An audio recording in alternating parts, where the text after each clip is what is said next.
For the meantime, before that announcement comes about, Anush, take us through the stark difference in leadership when it comes to Eknath Shinde's last term and Devendra Fadnavis, who was serving the Chief Minister between 2014 and 2019, and the role that they've played in the state elections of 2024, and also the role that Ajit Pawar has to play in, the naming and the announcement of who will be the next Chief Minister.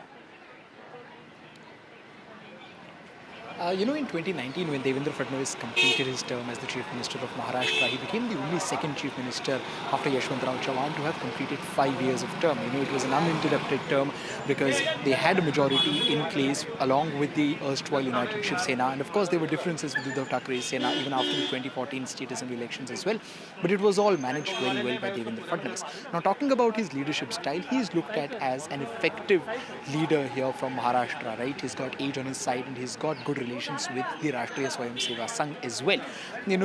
He's one of those rare leaders which the BJP has, who has got good relations with Delhi and with Nagpur as well, and that becomes very crucial, especially after 2024 Lok Sabha elections. We saw Devendra Fadnavis played as a mediator, to strengthen or to improve the relationships between the BJP and the RSS. Now, he has been very effective with dealing with several problems, but, his image kind of dipped down a little after a couple of instances that took place from 2014 to 2019, and one of those is the increasing rate of farmer suicide, and that led to Devendra Fadnavis's decreasing popularity, especially in the rural belt of the state. And secondly, we saw what happened on 1st of January 2018 in Bhima Koregaon.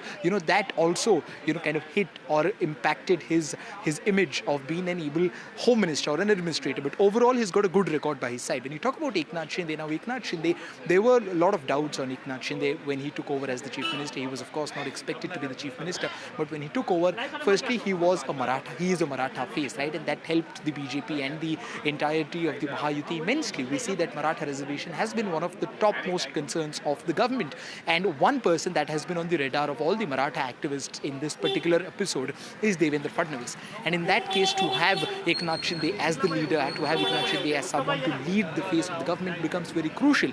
We see that Eknath Shinde did that very effectively. He was in constant touch with Jarange Patil. He held several meetings with him, and many can credit him to have effectively handled the entire Maratha reservation issue. When we were going around, talking to people from different sections of population in Maharashtra before the 2024 state assembly election, we see that different sections had very favourable opinion of Eknath Shinde, and that necessarily wasn't the case with Devendra Fadnavis. Devendra Fadnavis does face a lot of criticism on different fronts, be it his handling of the home ministry in recent past. We've seen the crime rate, or there have been several instances where crime has become a pertinent issue in Maharashtra. And secondly, the entire caste dynamics also becomes a bit of problem. And at the same time, when you have someone like Eknath Shinde, who's a Maratha face, he's loved by the farmers, he's very popular in the deeper pockets of the state, and he's equally popular amongst the urban section as well. He comes from Thane, and even in Mumbai, he's got good hold. So that really helped the Mahayuti strengthen their campaigning before the 2024 state assembly election. And it was under his name that most of the schemes were popularized, be it Maji Ladki Bahin Yojana, be it the River Connection Yojana, or be it many other policies of the government as well. So the Mahayuti, as of now, has been able to put forth a united face, and even today, as we saw Radhika speaking earlier, that all the three top ministers were present here, although it was only the resignation of Chief Minister that was required, but it was a united face that was put forth by the two Deputy Chief Ministers and the Chief Minister. But how much of this unity will stay, in the next 24 to 48 hours will become crucial to say, because we're seeing that there are several forces in Shiv Sena which are pushing hard for Eknath Shinde to be the Chief Minister. Of course, not openly, because they know that numbers is with the BJP, right? And even the overall narrative is with the Bharatiya Janata Party. Even someone like Ajit Pawar will be in a better position if Devendra Fadnavis becomes the Chief Minister as compared to Eknath Shinde, given that his regional party will not become a tertiary party in this particular alliance. But then at the same time, we are seeing that the caste issue is again being cropped up. We are seeing that there are several leaders who are pushing the fact that Eknath Shinde is a Maratha leader. He handled the Maratha reservation issue very aptly, and that does mean that his increased or his extended tenure would be helpful helpful. More importantly, we have BMC elections coming up in the next 3 or 4 months, close to February or March, and that is the period when Shiv Sena's role will become very important, right? Because if there is any sort of chance of resurrection for Sena UBT to happen in Maharashtra or especially in Mumbai, it has to be Mumbai elections. Of course, that will not be the only barometer that the Mahayuti will be looking at. They'll be looking at several other things as well. But that does become a very important issue. Civic body elections haven't happened for the longest time, right? Panchayat elections will take place. So yeah, there are several important levels of elections and executive procedures that the Mahayuti will have to keep in mind while naming their next chief minister, which in all likeliness would be Devendra Fadnavis as of now. Right, Anuj. So, of course, that big announcement and, of course, before that, that big meeting with Amit Shah before that decision is finally taken. And staying with news from Maharashtra is Pawar versus Pawar in the Supreme Court with that legal battle over the party symbol, with Sharad Pawar there filing a fresh affidavit in the Supreme Court with the Sharad Pawar faction there, saying that it is, Ajit Pawar who tried to confuse the voters. He tried to confuse the voters by exploiting the goodwill that was linked with the clock symbol. And that hearing that's coming up in the Supreme Court in regard to the Pawar versus Pawar legal battle that continues in regard to the symbol. We have my colleague Radhika and Sunil Prabhu with us. Sunil, over to you now. Take us through, what is it that Sharad Pawar has stated as far as the Sharad Pawar faction is concerned in this fresh affidavit, saying that, people were confused because of that clock symbol that which really belongs to them. That's right. They're giving a fresh affidavit. But of course, as you know, it's now academic. Whatever had to be done, the damage that had to be done is already done. And it's in that backdrop that the Supreme Court will be hearing this matter. At last time round, they had given strict guidelines to the Ajit Pawar faction. But now Mr. Sharad Pawar trying to say that, Mr. Ajit Pawar had used the means which, confused the voter and allowed that election symbol and him to take the opportunity to take that benefit. So when a split of a party takes place, there'll be always the blame game between one faction to the other. In this, the Sharad Pawar faction has lost, but nevertheless, they filed an affidavit, and we'll have to wait and see what the court decides when it takes up this matter. Right, Radhika also joining us in connection with this legal battle that continues, Radhika. And of course, the last time around it was, with the Supreme Court there asking Ajit Pawar not to, when it came to Ajit Pawar not using the photographs and the videos with the party symbol, asking, to stand up on your own legs in order to fight the elections. But of course, now Sharad Pawar there coming out and saying that the people were confused because of that particular symbol.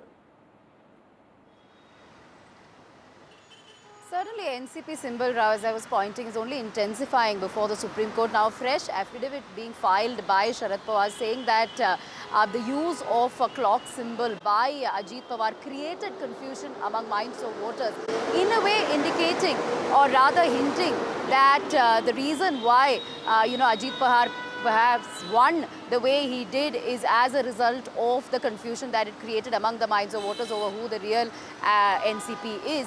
And he also says that he has evidence to that effect and that he will be seeking permission. He has sought permission to submit 6 documents to prove it. Of course, a court had earlier asked Ajit Pawar to sort of give a disclaimer when it comes to using the symbol is concerned, which he had complied with, is what Ajit Pawar faction had been stating. However, Sharad Pawar not really backing down, once again knocking the court's door and stating that he continued using that, did not comply with the court's order, and Ajit Pawar continued to sort of create confusion among the minds of voters, as a result of which the results that we are seeing.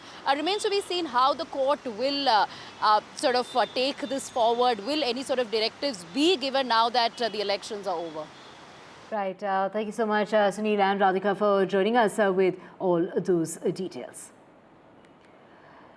And switching tracks now to the Constitution Day that is being celebrated today, completing 75 years of adopting the Constitution, with mega celebrations planned by the government. Starting off and kick-starting those celebrations was President Draupadi Murmu at that grand celebration that took place inside the old Parliament building. Murmu there kick-starting the celebration, marking 75 years of the adoption of India's Constitution with the joint address to both houses of the Parliament.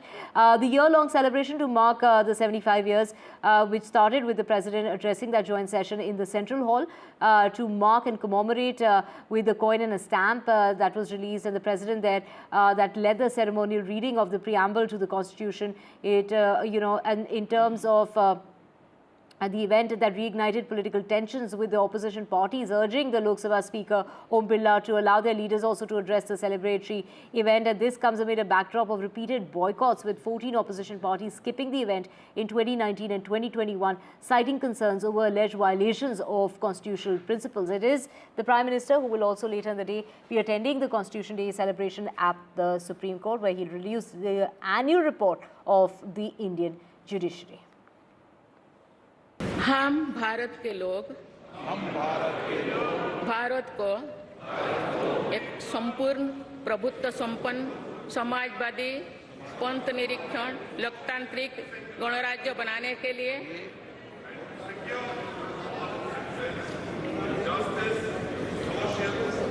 तथा उसके समस्त नागरिकों को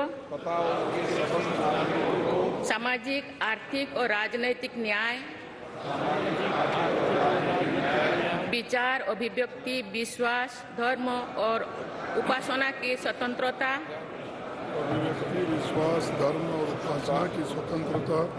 प्रतिष्ठा और अवसर की समता प्राप्त करने के लिए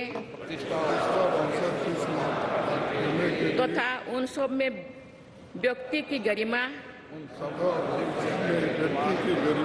और राष्ट्र की एकता और अखंडता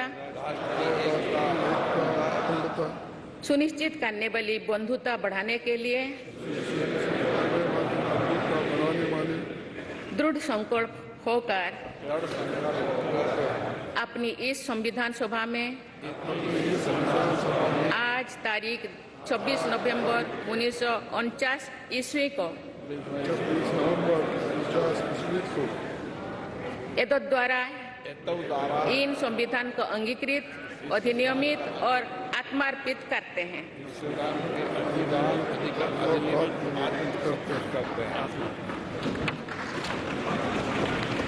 This momentous day marks a historic milestone as we celebrate 75 years since Bharat adopted its constitution, a remarkable achievement for the world's largest and most dynamic democracy.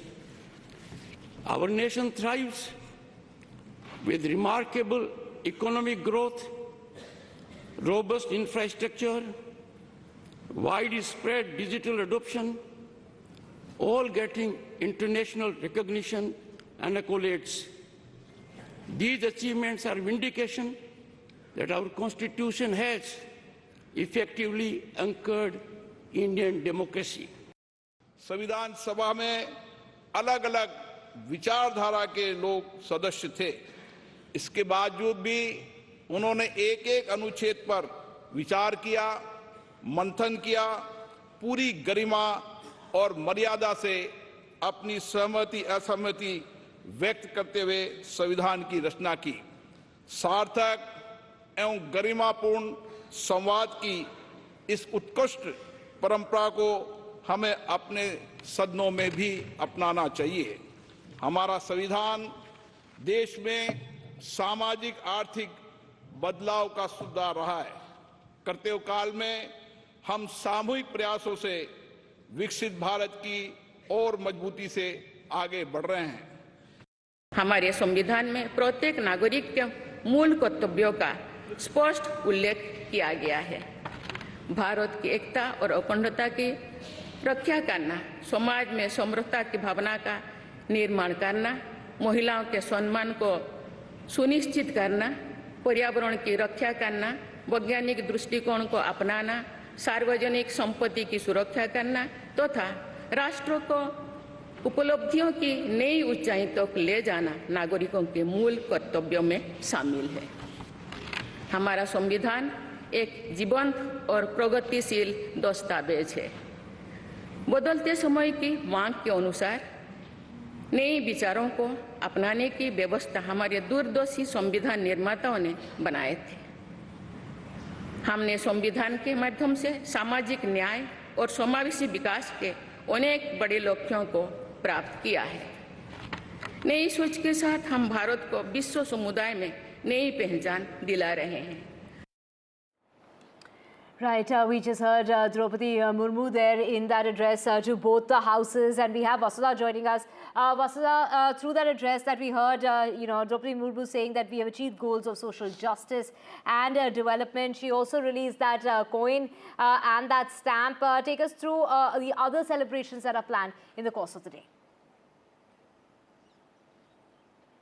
Absolutely, Divya. In the last few years, we have seen that whatever the opposition raises, whatever campaign pitch the opposition raises, the BJP has this uncanny ability to just take it around and turn it around, on the opposition and completely own it. So today was a symbol of how the BJP really, wants to project himself and also believes in the power of the Indian Constitution, and that it wants to also be seen as a party, the only party that is capable of safeguarding the Constitution. So mega celebrations in the Central Hall of the old Parliament, which also is a symbolic of India's modern democracy. In fact, the celebrations were kick-started by President Draupadi Murmu herself, and she made some very important points. The point that I liked the most was she chose to actually talk about the 15 women who played a very important role in the Constituent Assembly, in the framing of the Constitution, and she spoke about them. We know that many women were involved in framing of the Indian Constitution, from Dakshayani Velayudan to Ammu Swaminathan, but hardly people talk about it. The President made a mention of that. She spoke about prison reforms. She spoke about how Houses for the Poor has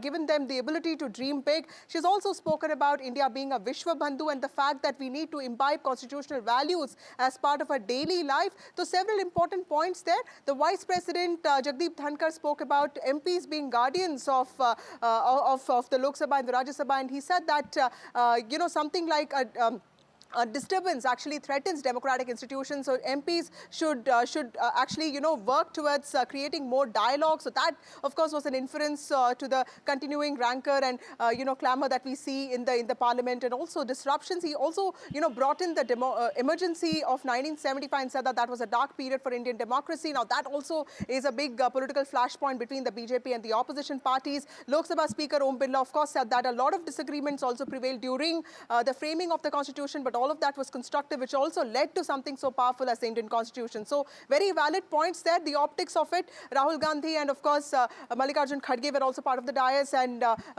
Prime Minister Narendra Modi was also there. Today Rahul Gandhi, the opposition leader in the Lok Sabha, he is going to be addressing in just about a few minutes from now the Samvidhan Sammelan Abhiyan. So clearly the Congress party wants to double down on its narrative that it's the BJP that is that's a threat to the Constitution, something that has electorally failed in the recent elections.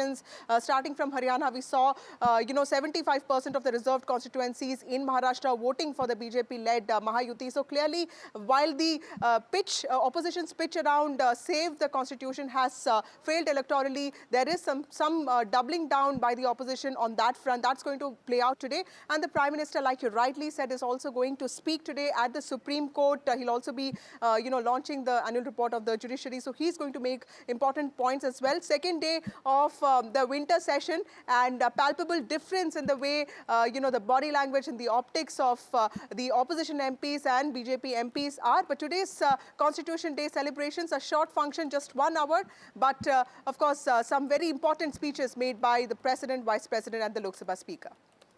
Right, Vasudha, stay with us. In fact, like you mentioned, it is the Congress party that has asked citizens to protect the ethos of the Constitution. While taking a jab today at the BJP, Mallikarjun Kharge said that it's our duty to protect it and fight for its true values that have become all the more relevant today. And on the other side also, Siddaramaiah, they're paying a tribute to B.R. Ambedkar. Do remember it was Siddaramaiah who had said that the Constitution enabled him to become the Chief Minister. And it is Aishwarya, our colleague, who spoke with Karti Chidambaram on the Constitution. Let's listen into what the Congress party has to say. Well, joining with me, senior Congress leader Karti Chidambaram. Sir, it is the Bharatiya Janata Party who is saying since 2015, Prime Minister is the one who took this particular day to celebrate and to spread the ideas of Baba Saheb Ambedkar. The Congress has been saying that it is the BJP who is crushing the Constitution. It's a debate which is going on. See, the Constitution is the basis in which our republic exists. And in the last 11 years, constitutional values and constitutional institutions have been eroded. That is a fact. The independence and the neutrality of constitutional institutions have been eroded. And we are fighting to save the constitution. We are fighting to save the framework in which our republic exists. But we must celebrate the constitution. It's a living document. We have to be very proud of it. And our founding fathers were very far-sighted in creating this document. So it is the government's program that the ideas of Babasaheb Ambedkar should spread across the country, and throughout the year this program is being launched by the government. How do you see such spread of the... While they're celebrating the constitution, they must also live by the spirit and the letter of the constitution as well. Do you think that they are literally crushing the constitution, sir? So there is definitely institutional erosion and institutional capture and institutional collapse, and that is a fact. There are many institutions, constitutional functionaries, constitutional institutions have been captured, and their independence and neutrality has been compromised. The debate over LOP not being given the position to speak today. They have now decided that even the Prime Minister will not speak now. So I think the fact that once we wanted the LOP to speak, I think that perhaps they have altered the program. But it's only the President, the Vice President and the Speaker are speaking today. Right, Vasudha back with us. Vasudha, from saving the Constitution to celebrating the Constitution Day, the Congress is saying that it's become even more relevant now to fight for its true values. That's what we just heard, whereas Karti Chidambaram or even Mallikarjun Kharge there, while taking a jibe at the BJP. Vasudha. Absolutely, Divya, and I think the political subtext to this is very important because in 2024 Lok Sabha elections, the BJP faced its worst setbacks in the state of Uttar Pradesh and Maharashtra. In Uttar Pradesh, it was the PDA, which is the Pichda Dalit Alpsankyak narrative of Samajwadi Party that reduced the BJP to 31 seats. And of course, it was also in the Maharashtra campaign in which the BJP was reduced to just, the Mahayuti was reduced to just 17 out of 48 seats. But of course, all of that at least turned around in Maharashtra with the Mahayuti sweeping ensuring a landslide for the parties in Maharashtra just 2 days ago. So clearly this shows confidence that the BJP has, but the party does not want to take this particular aspect lying down. So it really wants to keep reassuring people of the country that it stands for representation, the reservation policy will not be altered, and that it specifically wants to reach out to deprived sections of the party, specifically SC, ST and OBCs, saying that the reservation policy is not going to be altered at all. And this is why the Prime Minister time and again during the election campaigns also said that as long as he is alive, the Constitution is not going to be touched or reviewed and the reservation policy is never going to be altered. So this is one thing that the BJP is extremely cognizant about. It's a new BJP, since 2014. We have seen representation in the form of Ramnath Kovind, the erstwhile president, and also Draupadi Murmu, who is the first tribal president that the BJP came up with. And of course, in terms of even representation in states, constitutional status to say OBC Commission. So the BJP makes it a point to keep reassuring the deprived sections of the society that it stands for their rights. And the best way to do that is to keep showing its belief and its conviction in the Indian Constitution, and also, completely idolizing someone like B.R. Ambedkar, who is a great icon of all communities, but at the same time has also been somebody who has framed the Indian Constitution. So many symbolic aspects to today's program, but also the political subtext cannot be really unseen here, because there's a large aspect of politics also in this. This is the BJP's, this is the ruling party's, the government's way of ensuring reaching out to deprived sections of people who have been in 2020 for some section of them, who had actually gotten attracted to the opposition's narrative that there is a danger to the Indian Constitution. Right. Thank you so much, Vasudha, for joining us from right outside the Parliament and taking us through all the details of, the opposition there, also celebrating Constitution Day there, demanding the protection and the fight for its true values. Moving on now to some international news coming in, and it's Donald Trump, the president-elect, who will be taking charge in the month of January, or the 20th of January is the swearing-in ceremony of Donald Trump, but he's questioning the US Justice Department. He's signaling at a massive overall even before he takes charge. He's talking about how the Department of Justice is filing cases which are frivolous, motivated and just politically driven, and that's why millions of worth of money is being wasted. This is public money that's being wasted in cases that are mounting, and that the attorneys, these are the attorneys that are being forced to take up such cases, is what Donald Trump has said, and that he is going to put an end to these lawless cases that are being filed.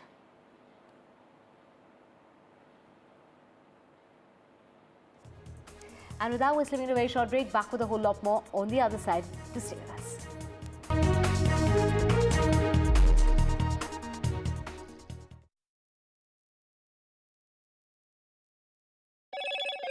Hello, Moto. Motorola Edge 50 Pro, world's first AI-powered pro-grade camera.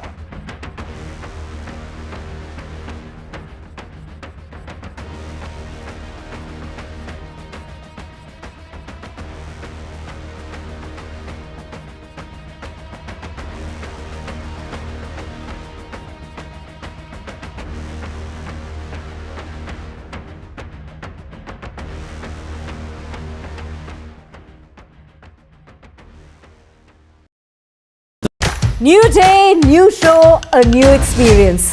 Start your day with the news, not views. We bring you stories that matter and impact your lives. News that informs and keeps you ahead. from Maximum City, Mumbai, to the seat of governance, Delhi. NDTV brings to you the best breakfast show. The breakfast show only on NDTV 24/7 every morning at 8 a.m.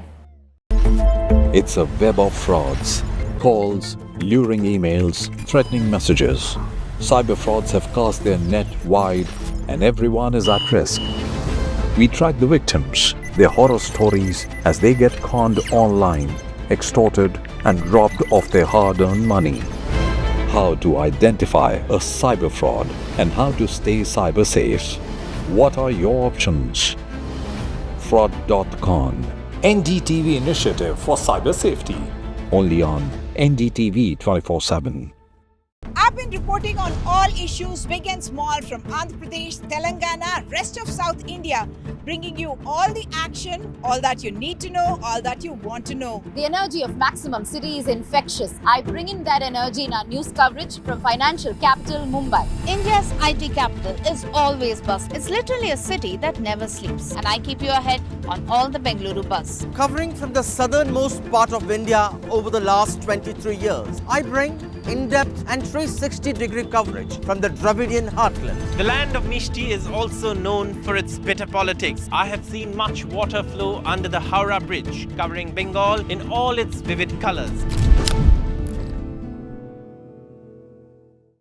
In today's interconnected world, India's voice is more crucial than ever. When India speaks, the world listens. At NDTV World, we are that voice, bringing you intelligent and insightful news from India and beyond. From geopolitics and diplomacy to economic shifts, migrations, tech disruptions, and the stories of our diaspora. We cover the news that shapes our global future. NDTV World, your new home for global news, is here. I now request the Honorable Prime Minister to launch NDTV World and address the summit. It was the grand launch of NDTV World by Prime Minister Narendra Modi. NDTV World, as he laid out his vision for the India century at the NDTV World Summit. ऐसी सदी जिसमें भारत के प्रयासों से दुनिया में स्थिरता आए. In the presence of those who are shaping our future. मेरी तरफ से आपको ढेर सारी शुभकामनाएं हैं. NDTV World, your new home for global news, is here. Stay informed and entertained with the new and updated NDTV News app. You can watch all our channels live, listen to podcasts, read breaking and exclusive news from around the world and more. Download the NDTV app today and get access to the best journalism and storytelling on your smartphone or tablet. The NDTV app. News that matters to you. NDTV proudly upholds its legacy of trust and credibility. According to the prestigious Reuters Institute's Digital News Report 2024, NDTV is the topmost news.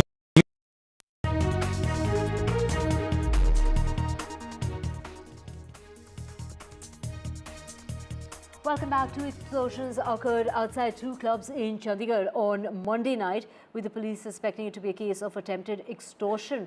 To get more on this, let's just go across to my colleague Gurpreet, who's joining us. Gurpreet, one of the restaurants is believed to be owned by singer and rapper Badshah. Take us through, at what time did this really take place and what was the motive behind these blasts? And both the restaurants are believed to be very close to each other, not more than a distance of about 30 meters.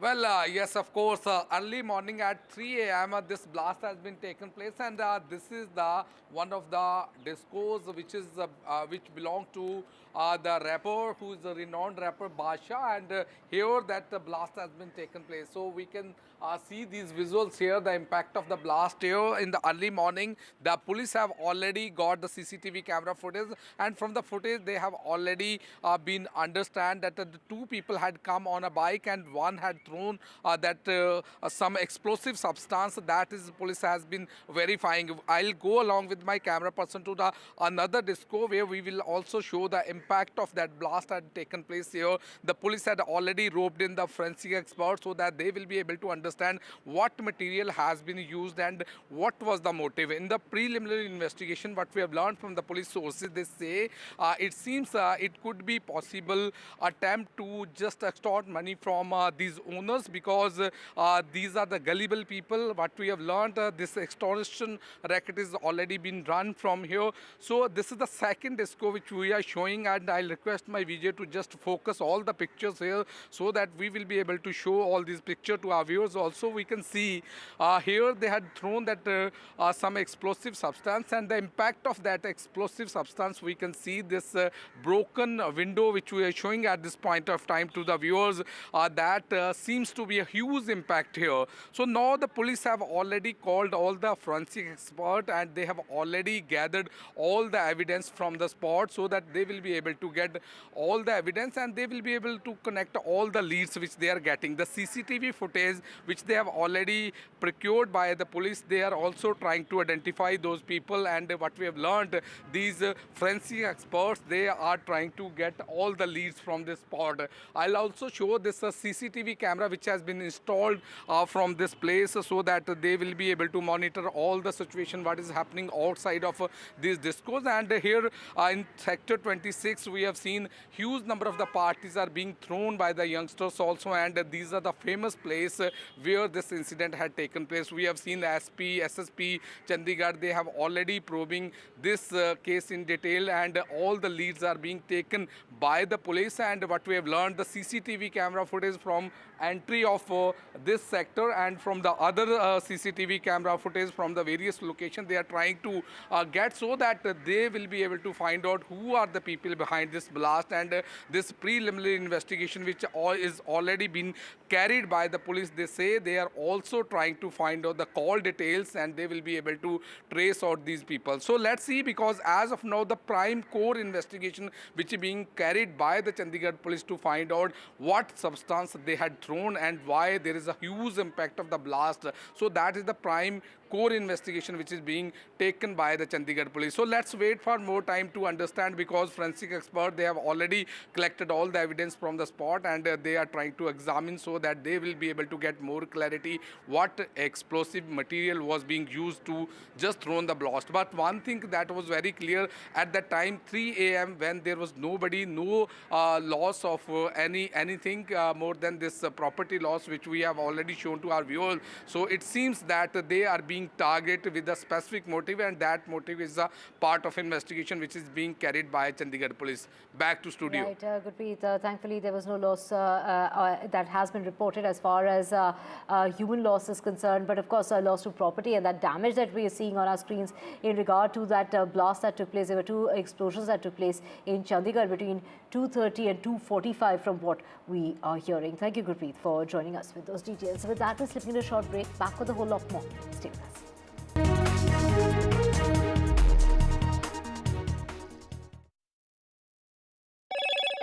Hello, Moto.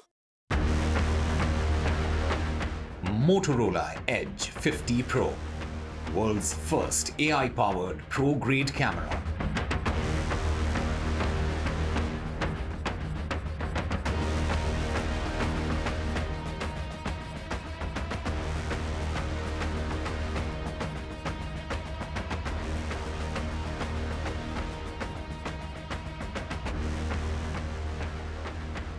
Eknath Shinde resigns as Maharashtra's Chief Minister but will continue as the caretaker Chief Minister till the announcement of the new Chief Minister of the state. Draupadi Murmu marks the occasion of the Constitution Day at the historic Central Hall of the old Parliament building, and it's Prime Minister Modi who will be attending the Constitution Day celebrations at the Supreme Court. And India remembers the dreaded attack in Mumbai that shook the country 16 years ago. The President and the Home Minister paying their tribute to the martyrs of the 26/11 terror attacks that took place in 2008. Top General's critical review of other women officers serving in key command roles reflected in a letter. But it's the defense sources that we're hearing from saying that the armed forces are committed to induction of women officers.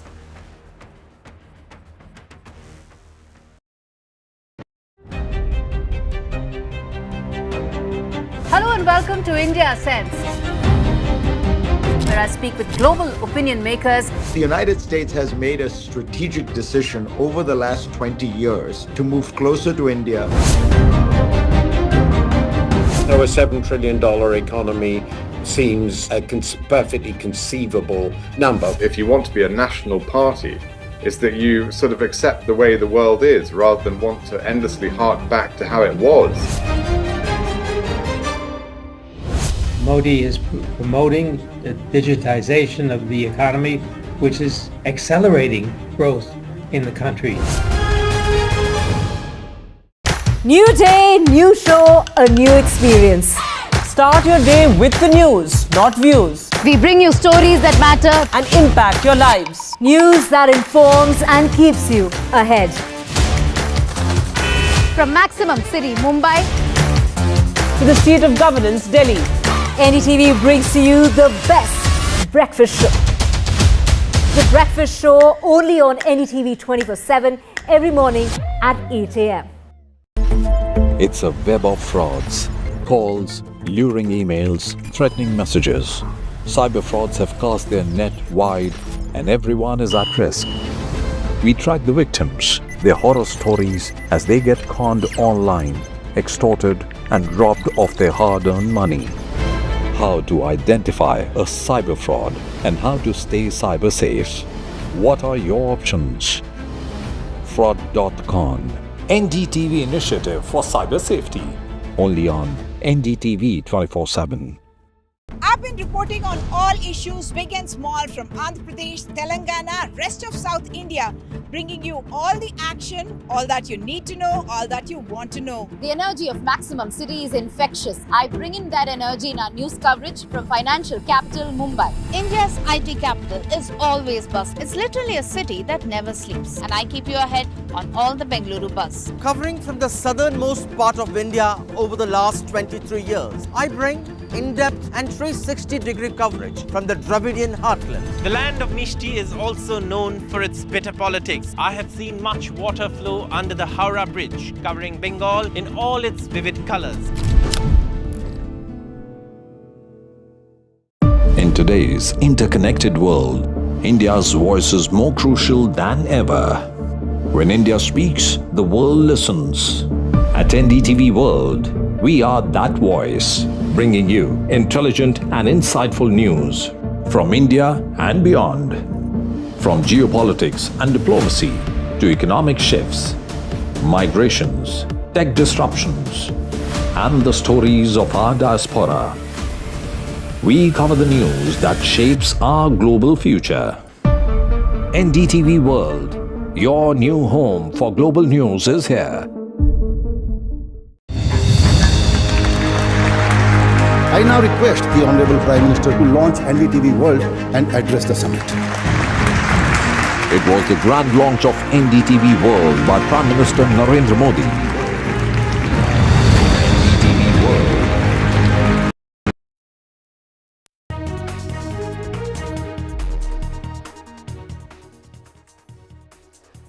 Welcome back. Let's get you the latest from Tamil Nadu. Very heavy showers are expected over the next 48 hours, and which is why schools and colleges have closed in some parts. It is the Chief Minister, M.K. Stalin, who's gone on to say that the state is fully prepared, and which is why precautionary measures are in place. NDRF teams are also on standby in the state of Tamil Nadu. My colleague Sam Daniel joining us to get us more on this. Sam, take us through the situation on the ground and what is the forecast saying in terms of which are the areas of concern. Divya, we come to you from the Germany flyover area in the heart of Chennai, where here there is well above ankle deep waters. Vehicles wade through waters here, and Chennai has been receiving showers over the last 1 hour, and the forecast for Chennai is moderate rainfall today. And the focus, of course, is now on the Delta districts, particularly in Nagapattinam, Kadalur, Thiruvarur and the Karaikal region of Puducherry, where the Met has forecast extremely heavy rainfall today and tomorrow because of the deep depression over the Bay of Bengal. And the Tamil Nadu government says it's prepared already. Monitoring officers have rushed there. They've also kept ready shelters in these areas just in case if it requires evacuation of people. And fishermen have been advised to not venture into the sea. Those who are already in the sea have been asked to come back safe to the shores. And it's a rain holiday for schools and colleges in most of these areas in the Delta region. And in Chennai, the forecast is moderate rainfall, and on Thursday, Friday, Saturday, there could be heavy rainfall as the deep depression intensifies. Whether it will turn into a cyclone, that's something the Met Office says they're keeping a close watch on. At the moment, they're unable to predict its intensity. And the Delta areas bracing for extremely heavy rainfall, and authorities say they're fully prepared. In Chennai, for instance, authorities have activated water pumps in many low-lying pockets like this to be ready to pump out waters. But largely, they say the storm water drains, although they're not ready yet, even 3 years after the work began. They say in many pockets the system works efficiently, but in low-lying pockets this is a major challenge, and they are depending on motor pumps to be able to pump these waters out. The big worry, of course, is whether this will turn into yet another nightmare like last year. Around this time, Chennai and many pockets of southern districts witnessed flood-like situation, causing large-scale devastation to infrastructure in those areas, and that's the larger worry. But at the moment, things are under control. The state government saying they're fully prepared. Divya. Fully prepared, and which is why precautionary measures are being taken. Sam, you stay safe as well. We will keep coming back to you to know what's the situation that unfolds in Chennai over the next 24 hours. A word of caution to all our viewers as a red alert warning has been sounded off by the Met Office. With that, we're slipping in a very short break. Back with a whole lot more to stay with us.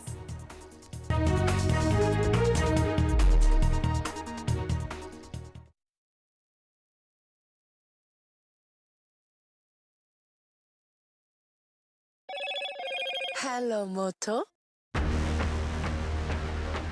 Motorola Edge 50 Pro, world's first AI-powered pro-grade camera.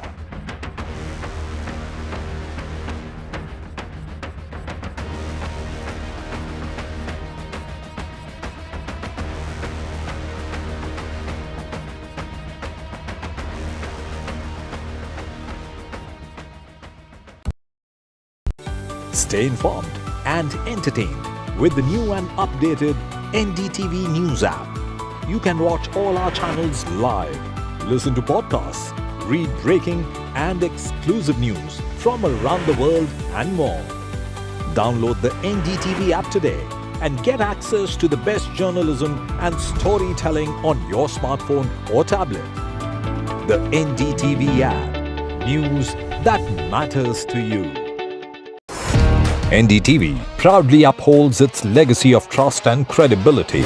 According to the prestigious Reuters Institute's Digital News Report 2024, NDTV is the top-most news platform in the country. Number 1 in both online and offline reach in India, beating all its competition. NDTV stands for trust. Hello and welcome to India Sense. where I speak with global opinion makers. The United States has made a strategic decision over the last 20 years to move closer to India. So a $7 trillion economy seems a perfectly conceivable number. If you want to be a national party, it's that you sort of accept the way the world is rather than want to endlessly hark back to how it was. Modi is promoting the digitization of the economy, which is accelerating growth in the country. New day, new show, a new experience. Start your day with the news, not views. We bring you stories that matter and impact.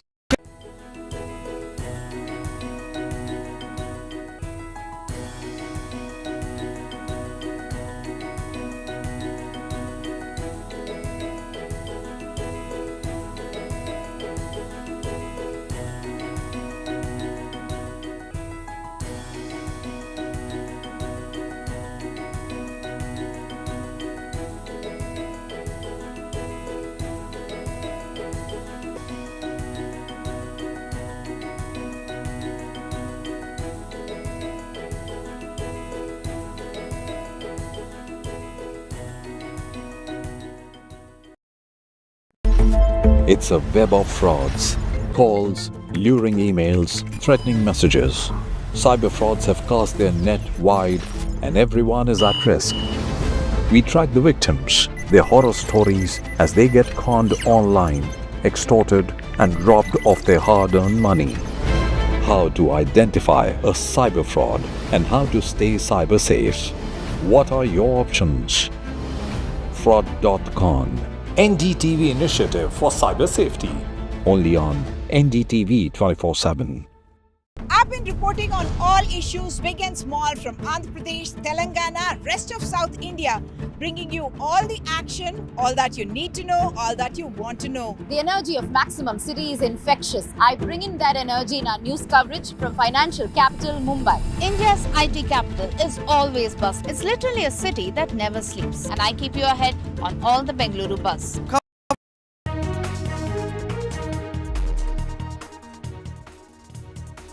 Welcome back. Today marks the 16th anniversary of one of the most tragic and harrowing chapters in India's history, the 26/11 Mumbai terror attacks. And as we remember the victims of the attacks, their families and the survivors, we also pay tribute to the countless acts of heroism and the resilience that followed the tragedy. In the criminal trial is Tahavur Rana, a key conspirator of the 26/11 attacks, recently moved the US Supreme Court to block his extradition. Earlier, lower courts in the United States had allowed his extradition to India, but he is a known associate of David Headley, one of the main conspirators of 26/11. Rana has lost all his other lower court battles in the United States, but this is the last legal appeal that he is making so that he can't be sent back to India. He has, in fact, exercised his final legal option in the United States by moving the Supreme Court. And with that, we're slipping in a very short break. Back with a whole lot more to stay with us.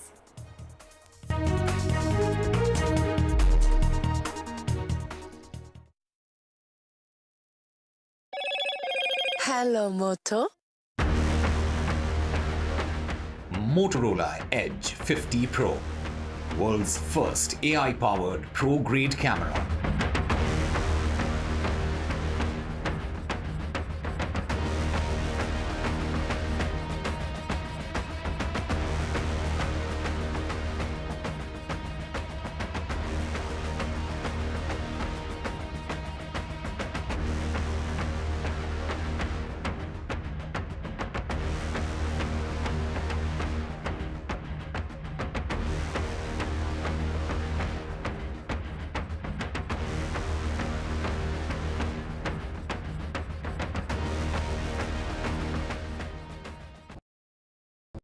In today's interconnected world, India's voice is more crucial than ever.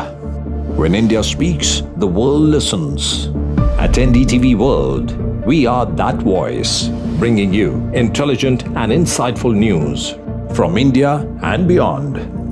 From geopolitics and diplomacy to economic shifts, migrations, tech disruptions, and the stories of our diaspora. We cover the news that shapes our global future. NDTV World, your new home for global news, is here.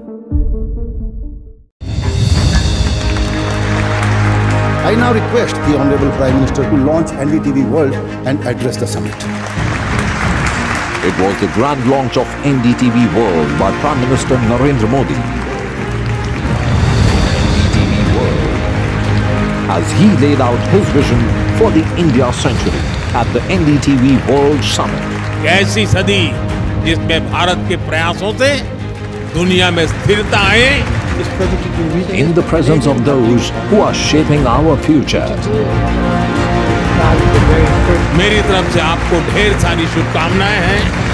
NDTV World, your new home for global news, is here.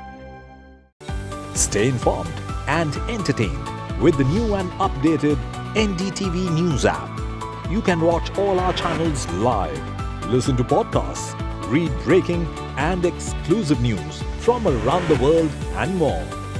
Download the NDTV app today and get access to the best journalism and storytelling on your smartphone or tablet. The NDTV app. News that matters to you. NDTV proudly upholds its legacy of trust and credibility. According to the prestigious Reuters Institute's Digital News Report 2024, NDTV is the topmost news platform in the country. Number 1 in both online and offline reach in India, beating all its competition. NDTV stands for trust. Hello and welcome to India Sense, where I speak with global opinion makers. The United States has made a strategic decision over the last 20 years to move closer to India.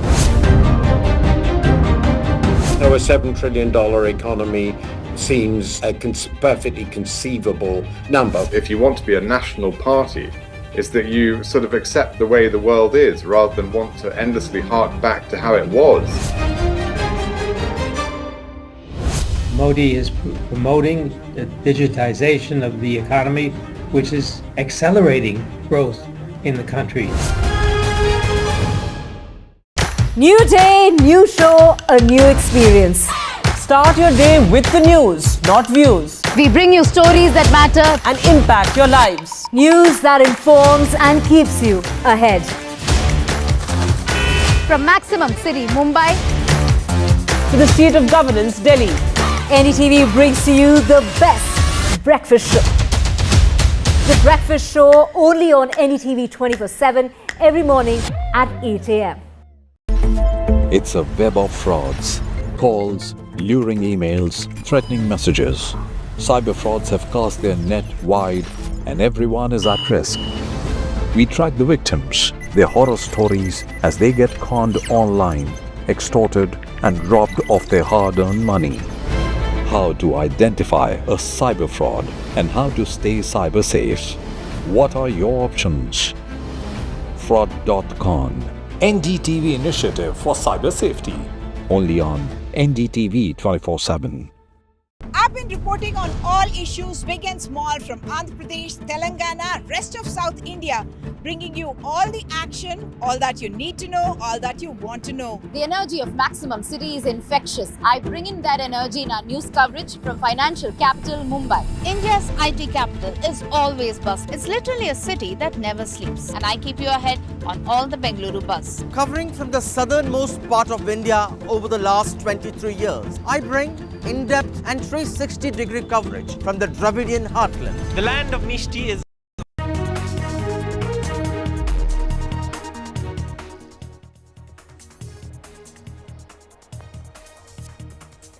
Eknath Shinde resigns as Maharashtra Chief Minister. Shinde to continue as caretaker Chief Minister until the new Chief Minister takes over.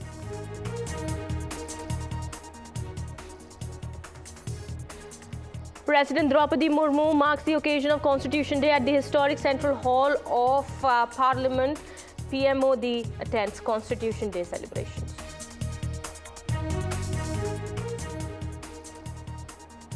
It's India bloc versus the NDA over constitution. Opposition says that it's the lifeblood of our nation. They push for a Lok Sabha discussion.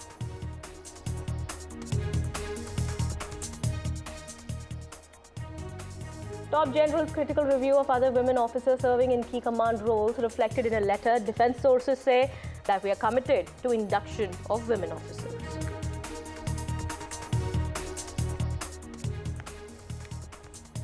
US President-elect Donald Trump vows to overhaul Justice Department, says empty, lawless cases are being filed.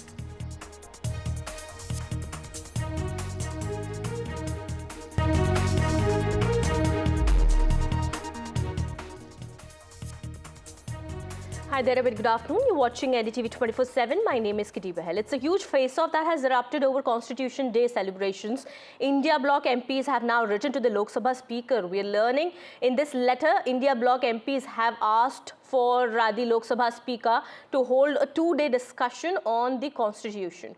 Well, India bloc MPs have now written this letter and have asked that there must be discussion on Constitution. Well, they are asking for a two-day Constitution. That is what we are learning. Well, celebrations have started, and it's going to be an year-long celebration of the Constitution Day of 75 years of adopting the Constitution. Well, President Draupadi Murmu, Vice President Jagdeep Dhankar, Prime Minister Modi, also Rajya Sabha LOP Mallikarjun Kharge, Rahul Gandhi were all present at the Parliament today, and also read the preamble to the Indian Constitution on the occasion of 75 years of Constitution of India.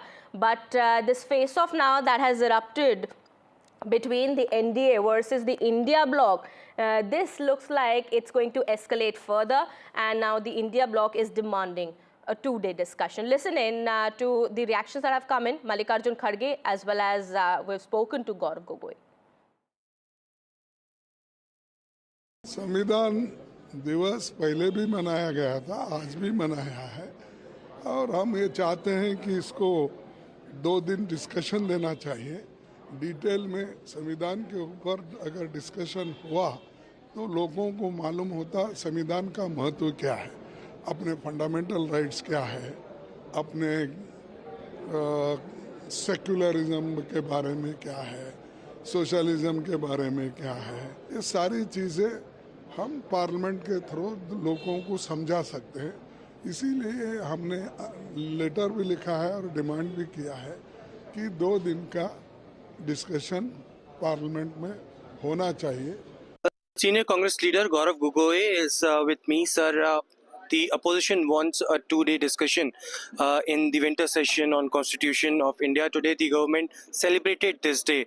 What's the demand, and why is that demand so? See, today is a very special occasion where we are remembering the contribution of our constitution makers, and we just want to take this opportunity to allow in both houses all political parties to reaffirm their commitment to the Constitution. I think it's a very positive and constructive discussion, and a government should not have any concern regarding it. Gaurav sir, save the debate versus celebrate the Constitution.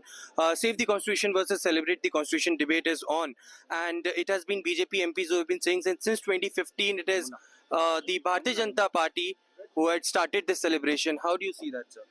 I think it's necessary at this point not to make any political points. The Constitution is for the 140 crore citizens of India. It belongs to all of us and not to one political party. Thank you so much for speaking to us. That was Gaurav Gogoi speaking to NDTV.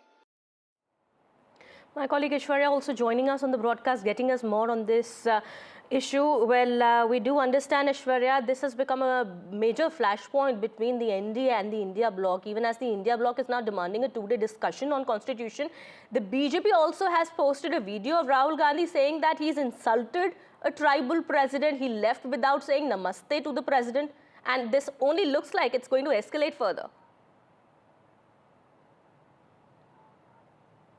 Well, certainly it is the opposition parties and the treasury benches who have been playing politics over the constitution debate. Of course, the Congress party leaders have been stating that it is those people, and it is the Indian National Congress who follows the constitution. Rather, there is only a photo of opportunity that the Bharatiya Janata Party seeks.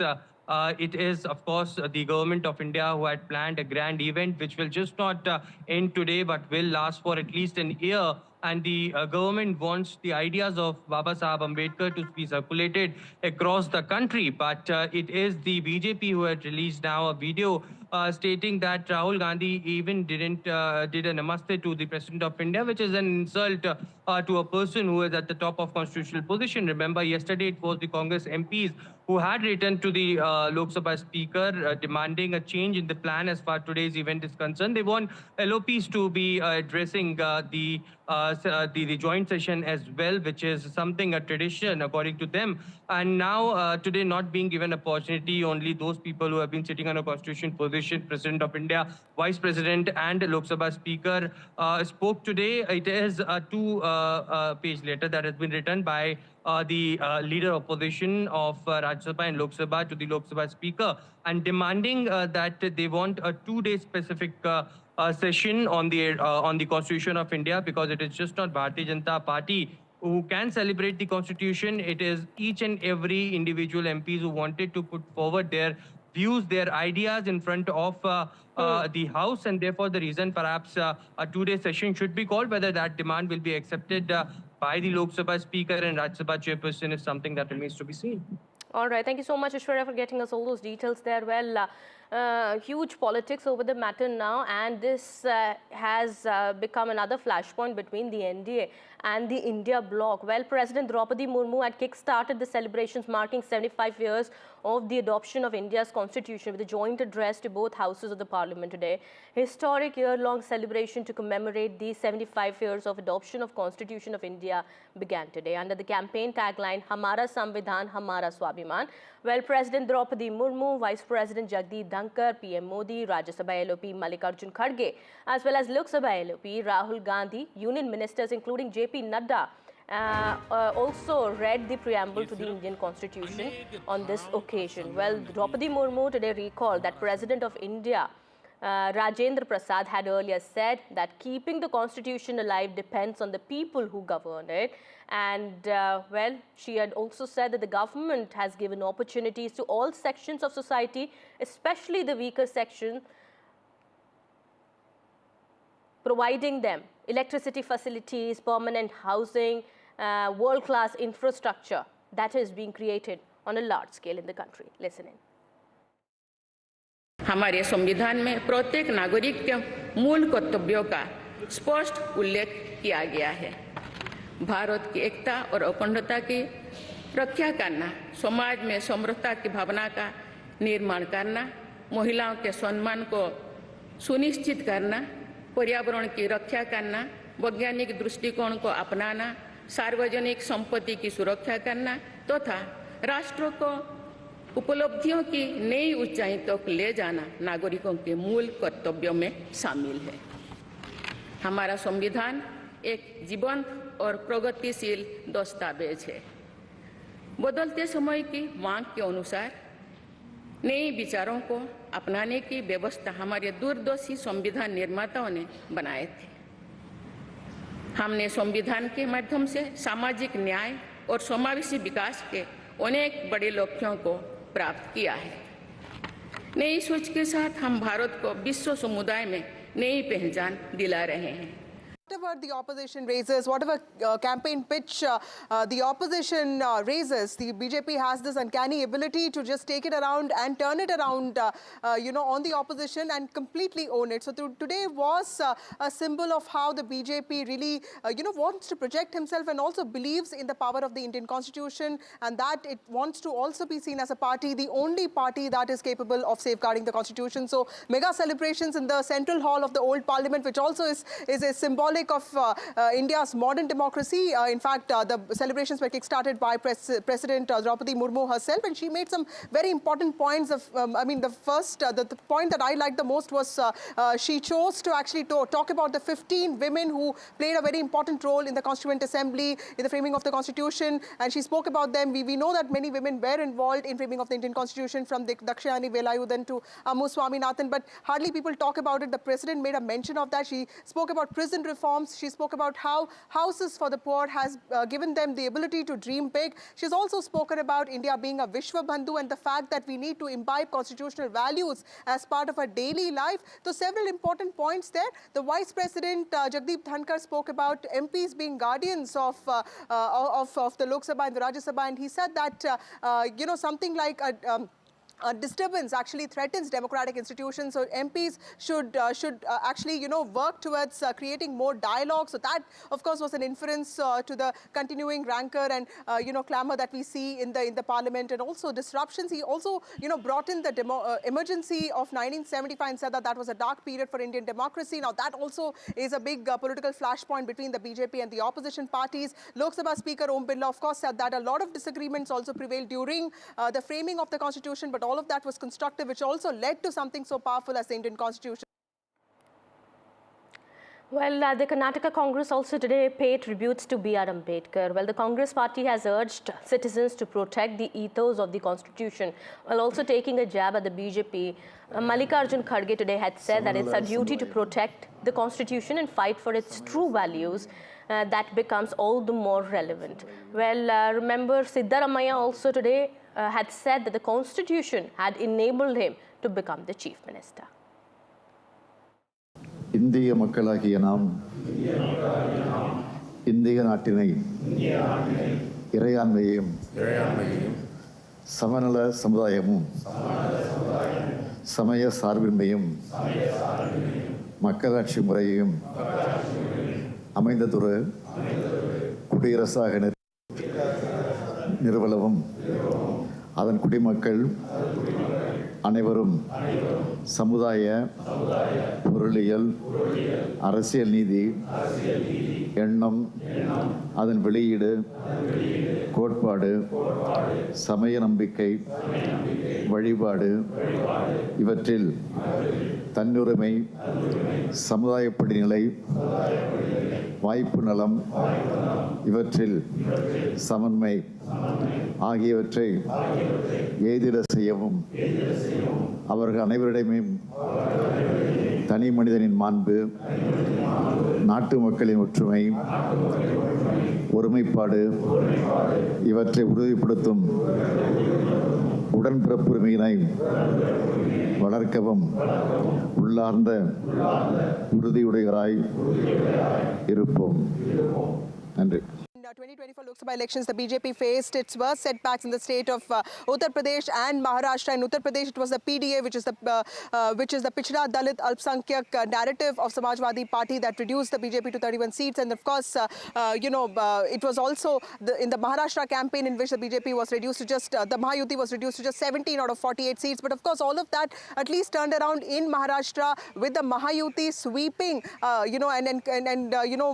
ensuring a landslide for the parties in Maharashtra just 2 days ago. So clearly this shows confidence that the BJP has, but the party does not want to take this particular aspect lying down. So it really wants to keep reassuring people of the country that it stands for representation, the reservation policy will not be altered, and that it specifically wants to reach out to deprived sections of the party, specifically SC, ST and OBCs, saying that the reservation policy is not going to be altered at all. And this is why the Prime Minister time and again during the election campaigns also said that as long as he is alive, the Constitution is not going to be touched or reviewed, and the reservation policy is never going to be altered. So this is one thing that the BJP is extremely cognizant about. It's a new BJP, since 2014. We have seen representation in the form of Ramnath Kovind, the erstwhile president, and also Draupadi Murmu, who is the first tribal president that the BJP came up with. And of course, in terms of even representation in states, constitutional status to say OBC commission. So the BJP makes it a point to keep reassuring the deprived sections of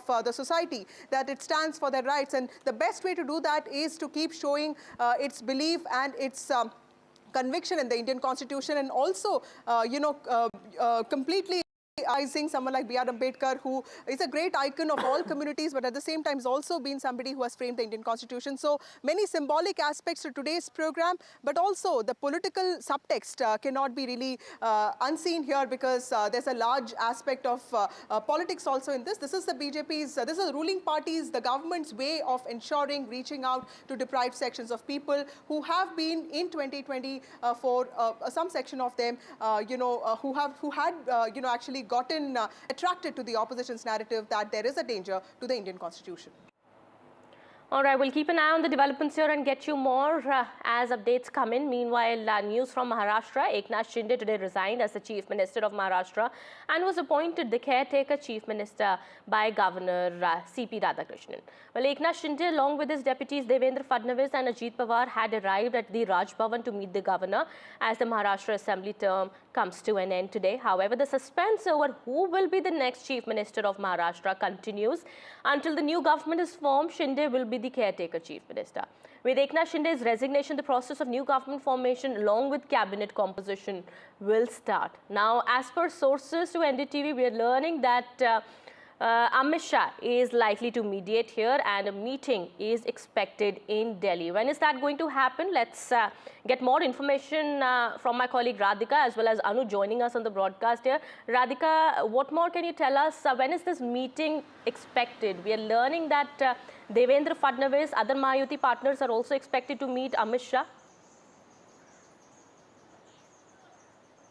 Well, that is the expectation. Devendra Fadnavis, Eknath Shinde, Ajit Pawar expected to meet Amit Shah in Delhi or Mumbai. Again, there's no clarity on when that meeting is expected to happen. Amit Shah is going to play the role of mediator since there is no clarity on who the Chief Minister is going to be. Of course, Eknath Shinde did tender his resignation. Today was the end of the term as far as the Maharashtra Assembly is concerned. The Assembly stands dissolved. This was, of course, expected. But as a show of strength, both Devendra Fadnavis as well as Ajit Pawar were present when Eknath Shinde did give resignation in order to sort of project an image of unity, in order to send a message that there is absolutely no dispute as far as the allies within Mahayuti are concerned. We know for a fact that there is a delay in terms of the announcement of Chief Ministership post. Is it going to be Devendra Fadnavis? Is it Eknath Shinde? Or is it going to be a new face? That is the big question. Of course, Eknath Shinde drove BJP to this huge victory. 132 is the number that it garnered. So several within the BJP backing Fadnavis as the next Chief Minister, talking about the experience that he has and of course how he's been the chief troubleshooter for the alliance Mahayuti in itself, and Eknath Shinde of course being credited for Ladki Bahin scheme and multiple other projects in Mumbai, Maharashtra, and also being projected as a pro-Maratha face, while also talking about how he's a grassroots level leader who has a lot of connect with the rural as well as urban population. So positives on both sides. Shinde Sena members really pushing for Eknath Shinde to be retained as the Chief Minister. But how will this play out? Because BJP can just take the help of Ajit Pawar and form the government. They don't really need the support of Sena.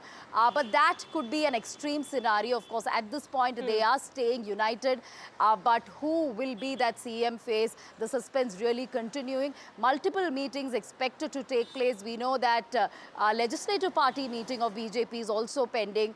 That could also happen in a day or two. But the most important meeting could be with Amit Shah in order to come to a consensus on the CM face. Absolutely. Let me go across to Anuj also. Anuj, what's happening in both camps? The Fadnavis camp as well as Shinde camp. What are you learning about? Today morning a very interesting thing happened, and as was highlighted by Radhika earlier, it is only the Chief Minister's resignation that is required, as a formality. But we saw that first Ajit Pawar, followed by the other Deputy Chief Minister, Devendra Fadnavis, and finally Eknath Shinde. All three of them made a point to be present in front of the governor, while presenting the resignation, showing very clearly that it is the resignation of the entirety of the Mahayuti government and not just the Chief Minister, although that is also, considered to be as a fact. But what this shows is is that at least at the surface level, they are trying to put forth a united face, and it becomes even more important to highlight, when we are talking about such kind of scuffles or possible scuffles between different factions of Mahayuti taking place, which means that they're not really going to give up on the unity, they are not really going to give up on the alliance that easily. Now it becomes crucial for Eknath Shinde's camp to compromise to a certain extent. We're seeing that they have a strong part of an alliance there. They have got as many as 57 MLAs, which is still 75 less than what the Bharatiya Janata Party had. And as all the leaders from both the camps, have said that there were no pre-poll promises being made in this election. Amit Shah was there, and one thing was communicated with all of them is that the decision on who is going to become the Chief Minister will be taken after the results are out. And of course, numbers was not something that was put at the fulcrum of this entire issue back then. But right now we're seeing that the kind of majority that the Bharatiya Janata Party has, they are only 13 less from majority, from the BJP itself getting a majority, which makes it very clear that it is BJP's Devendra Fadnavis who is going to, in all likeliness, become the Chief Minister of the state. More importantly, he's also got the backing of RSS, something that not a lot of BJP leaders across the country may enjoy at this point of time. And he's a very important work in favor of Devendra Fadnavis and things that work in favor of Eknath Shinde also. But is there any scope of a non-BJP CM in Maharashtra with Eknath Shinde? Of course, there are reports, there are speculations that Eknath Shinde, being the front runner, could also be appointed as the next Chief Minister. But yes, the odds are very much in favor of Devendra Fadnavis. Radhika, if you could also tell us what's really causing this delay. I mean, we do understand as per sources this information that we got yesterday as well, that there is no mandatory obligation to decide, to take a decision today itself as the term of the assembly ends today. But what's really causing this delay? Devendra Fadnavis was here in Delhi for a brief period yesterday, we believe. Then he went back to Mumbai. Eknath Shinde was supposed to come to Delhi. Those were according to the reports, but that also did not happen. That's right. There is no constitutional mandate that government have to be formed on November 26. Although the term ended today, of course, resignation tendered as per protocol. But he's been appointed as the caretaker chief minister, which is good enough, is something that several of the experts feel. Because at this time, there is no crisis as such. There's no hung assembly. It's just discussions and deliberations that have to happen in order to come up with a chief ministerial phase. And after which, of course, oath-taking ceremony will happen. So several within the Sena, BJP, NCP feel that they're not in a hurry because this is not like a constitutional breakdown as one would say. They will continue to do their administrative tasks as the caretaker chief minister while going through the deliberations on who can be the chief ministerial post.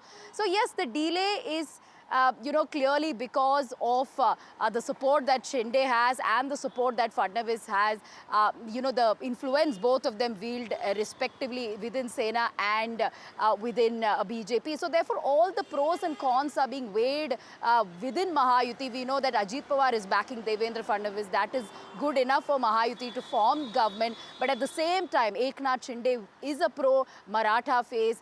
He could be of benefit to Mahayuti when it comes to the upcoming Mumbai civic body polls, wields a lot of influence at that grassroots level, whereas Fadnavis is an experienced administrator. So at this point, all the pros and cons are being weighed, in order to come to a consensus on the chief ministerial phase, which is why this delay. And this delay is not going to cause any sort of breakdown in terms of constitution or in terms of administration, something all the leaders within Mahayuti are telling us. So therefore, they feel there is no need to hurry.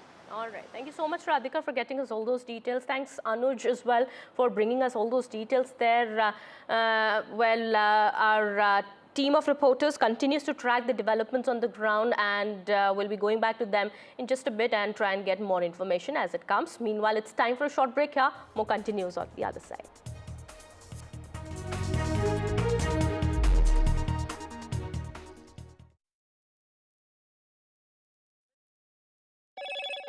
Hello, Moto.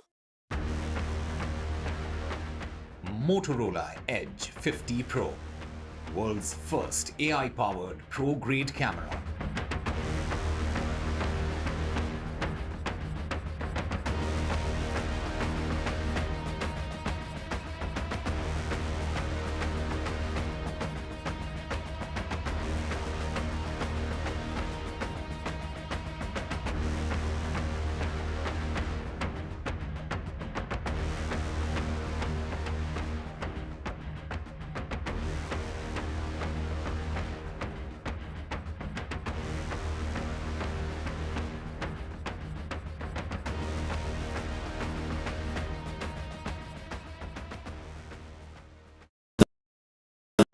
today's interconnected world, India's voice is more crucial than ever.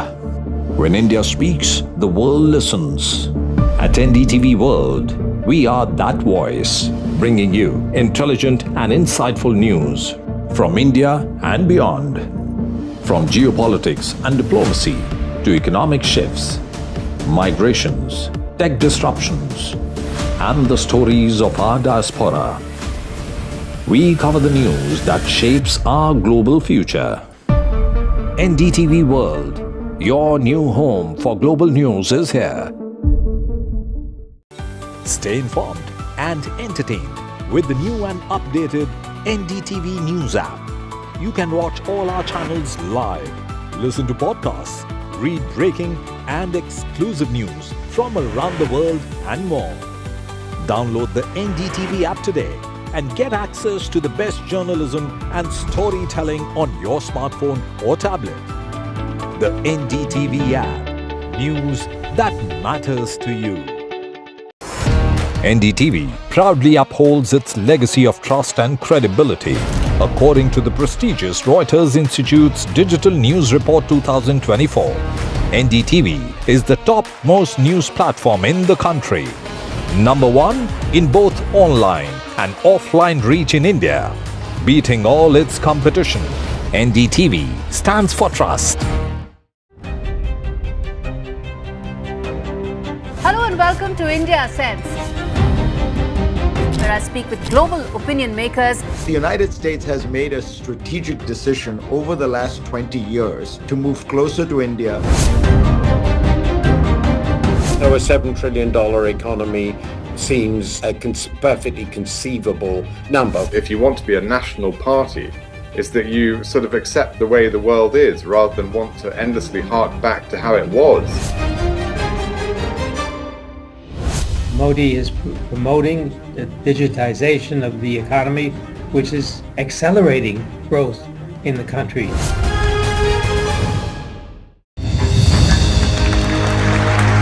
I now request the Honorable Prime Minister to launch NDTV World and address the summit. It was the grand launch of NDTV World by Prime Minister Narendra Modi. NDTV World, as he laid out his vision for the India century at the NDTV World Summit. ऐसी सदी जिसमें भारत के प्रयासों से दुनिया में स्थिरता आए. In the presence of those who are shaping our future. मेरी तरफ से आपको ढेर सारी शुभकामनाएं हैं. NDTV World, your new home for global news, is here. New day, new show, a new experience. Start your day with the news, not views. We bring you stories that matter and impact your lives. News that informs and keeps you ahead. from Maximum City, Mumbai, to the seat of governance, Delhi. NDTV brings to you the best breakfast show. The breakfast show only on NDTV 24/7 every morning at 8 a.m. It's a web of frauds, calls, luring emails, threatening messages. Cyber frauds have cast their net wide and everyone is at risk. We track the victims, their horror stories as they get conned online, extorted and robbed of their hard-earned money. How to identify a cyber fraud and how to stay cyber safe. What are your options? Fraud.con, NDTV initiative for cyber safety. Only on NDTV 24/7. I've been reporting on all issues big and small from Andhra Pradesh, Telangana, rest of South India, bringing you all the action, all that you need to know, all that you want to know. The energy of Maximum City is infectious. I bring in that energy in our news coverage from financial capital Mumbai. India's IT capital is always buzz. It's literally a city that never sleeps. And I keep you ahead on all the Bengaluru buzz. Covering from the southernmost part of India over the last 23 years, I bring in-depth and 360-degree coverage from the Dravidian heartland. The land of Mishti is also known for its bitter politics. I have seen much water flow under the Howrah Bridge, covering Bengal in all its vivid colors. In today's interconnected world, India's voice is more crucial than ever. When India speaks, the world listens. At NDTV World, we are that voice, bringing you intelligent and insightful news from India and beyond.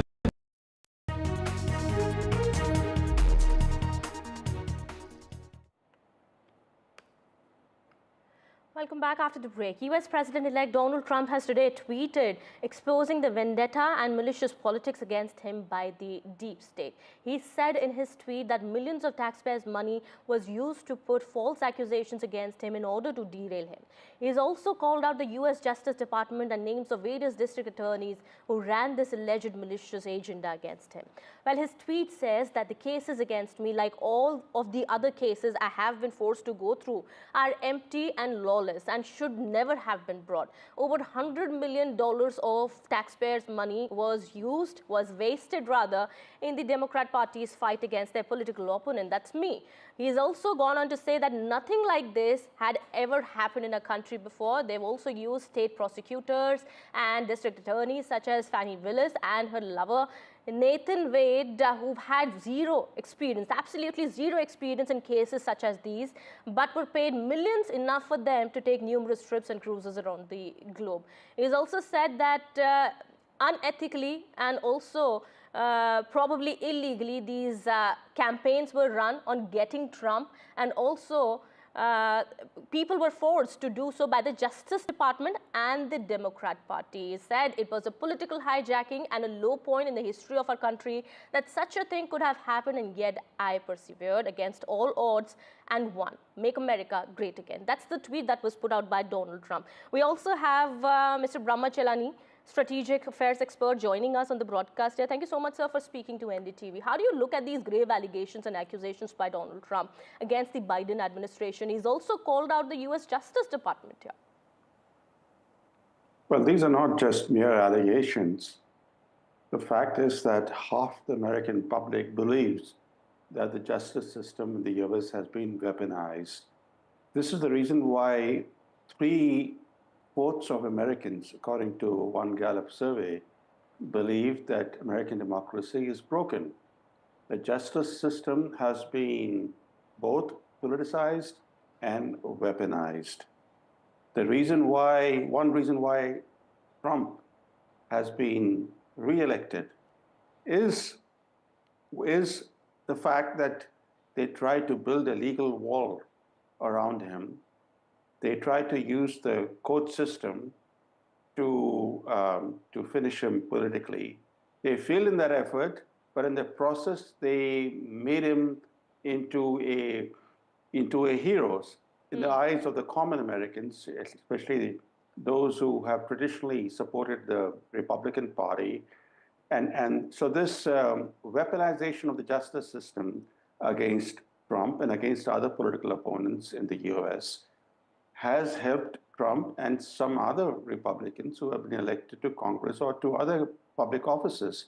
But there is a larger issue which is also relevant to India, which is that not only has the US justice system been politicized and weaponized, but as we have seen in the case of the Biden administration's 2 indictments that relate to India. One was an indictment that was against a former Indian intelligence officer, and most recently an indictment against Gautam Adani, that the Biden administration has also used the US justice system as an instrument of foreign policy.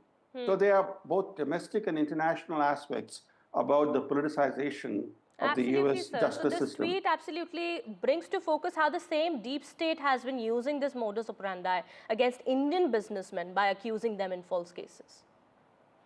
Well, and this is troubling because the US-India relationship is pivotal to balance of power in the Indo-Pacific. But because of the actions of the Biden administration, the momentum in this relationship has been lost, and will require effort on the part of the incoming administration led by Donald Trump to revive that momentum. The US-India partnership needs to be strengthened, needs to be expanded, and it's very important that that neither the justice system in the US be employed as an instrument of foreign policy against India, nor should the Khalistan card be used against India the way it has been used since last year. For example, when Prime Minister Modi last visited the US in September for the group for the summit of the Quad, on the eve of his visit, the White House hosted Khalistan militant leaders at the White House. They were briefed by senior administration and intelligence officers, and this meeting was publicized by the White House as if to send a message to New Delhi. And I think that such steps certainly have done some damage to the US-India relationship. Absolutely. And that damage needs to be repaired. Do you think that's expected in the near future once Donald Trump takes over? With this tweet also, he signaled a massive overhaul. Well, of course, he aims to bring positive change in the country, and also in the US Justice Department, as he referred, that it has been running a malicious campaign. It's a good question. The thing is that we know what Trump intends to do. The big question is whether he'll be able to do it, because the deep state is very powerful. Its tentacles extend everywhere, and the Justice Department includes the FBI, which is a very powerful, some would say an all-powerful organization. And in Trump's first term, instead of cleaning the swamp in Washington as he promised to do, he was at the receiving end of the deep state. So it's an open question whether in his second term, he'll be able to do what he had promised in the first term, because now, of course, he's much wiser. He has better knowledge of how to get things done. But still, the deep state is the deep state. It is a very powerful state, and it's a state within the state. It's a state that controls strategic policy. It controls institutions, and dethroning the deep state will be quite a Herculean task for Trump, despite all his promises. Absolutely. It's not going to be an easy road for Donald Trump ahead, but he has been categorically also repeatedly saying that he aims to bring development as well as positive changes in the country once he assumes his responsibility. Well, of course, thank you so much, sir, for speaking to NDTV and also putting things in perspective for us here, for our viewers also here. Thank you so much. All right, we are now shifting our focus now to some more news that we're tracking at this point in time. This is from Chandigarh. We are learning 2 explosions took place outside 2 clubs in Chandigarh on Monday night, with the police suspecting it to be a case of attempted extortion. As per officials, the blast took place in Sector 26 outside the Seville Bar and Lounge that is owned by singer and rapper Badshah, and also outside Diora Club. Well, the CCTV footage shows a man throwing what is suspected to be crude bombs at the clubs and running away. Both the restaurants are 30 meters away from each other.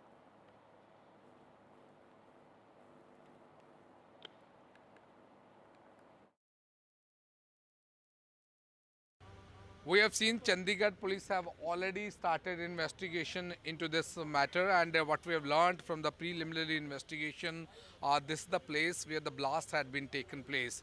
The police were trying to find out what type of the material had been used and why this disco, which is one of the happening places in Sector 26 Chandigarh, where we have seen huge youngsters, they come here for the party, and why this disco has been targeted by the people who had just thrown something and which was exploded later, and now the Chandigarh police was trying to find out all the detail, what type of the material was being used for this blast which has been taken place. Not only this disco was targeted a few meters away. I'll request my VJ to show that place also.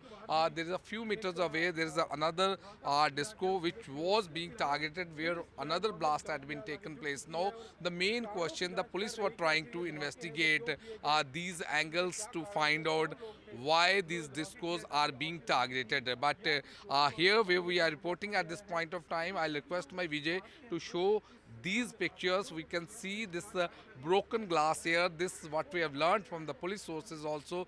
This is the impact of the blast that had been taken place in front of this disco. So now the question is that what type of the material has been used and what was this blast. So that is the main core investigation which Chandigarh police are trying to investigation. But what we have learned from the sources in the preliminary investigation, they learned it might be possible this blast had been taken place in front of these discos, and these discos had been targeted in wake of getting extortion money from these people. So that is the angle of investigation which is being carried by the Chandigarh police. But the Chandigarh police says once they will be able to get all the CCTV camera footage from various places to find out who are behind this blast. So we can see here in front of this entry, because here is the entry where we have seen a lot of people, they enter inside the disco. We can see CCTV camera has been installed here.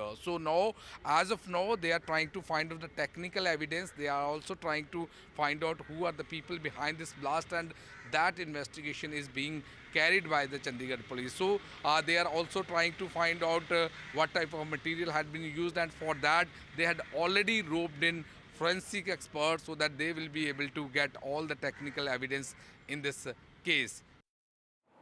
All right, we'll get you more on that as developments take place. Meanwhile, some more news that we're tracking now. It's Pawar versus Pawar in the Supreme Court.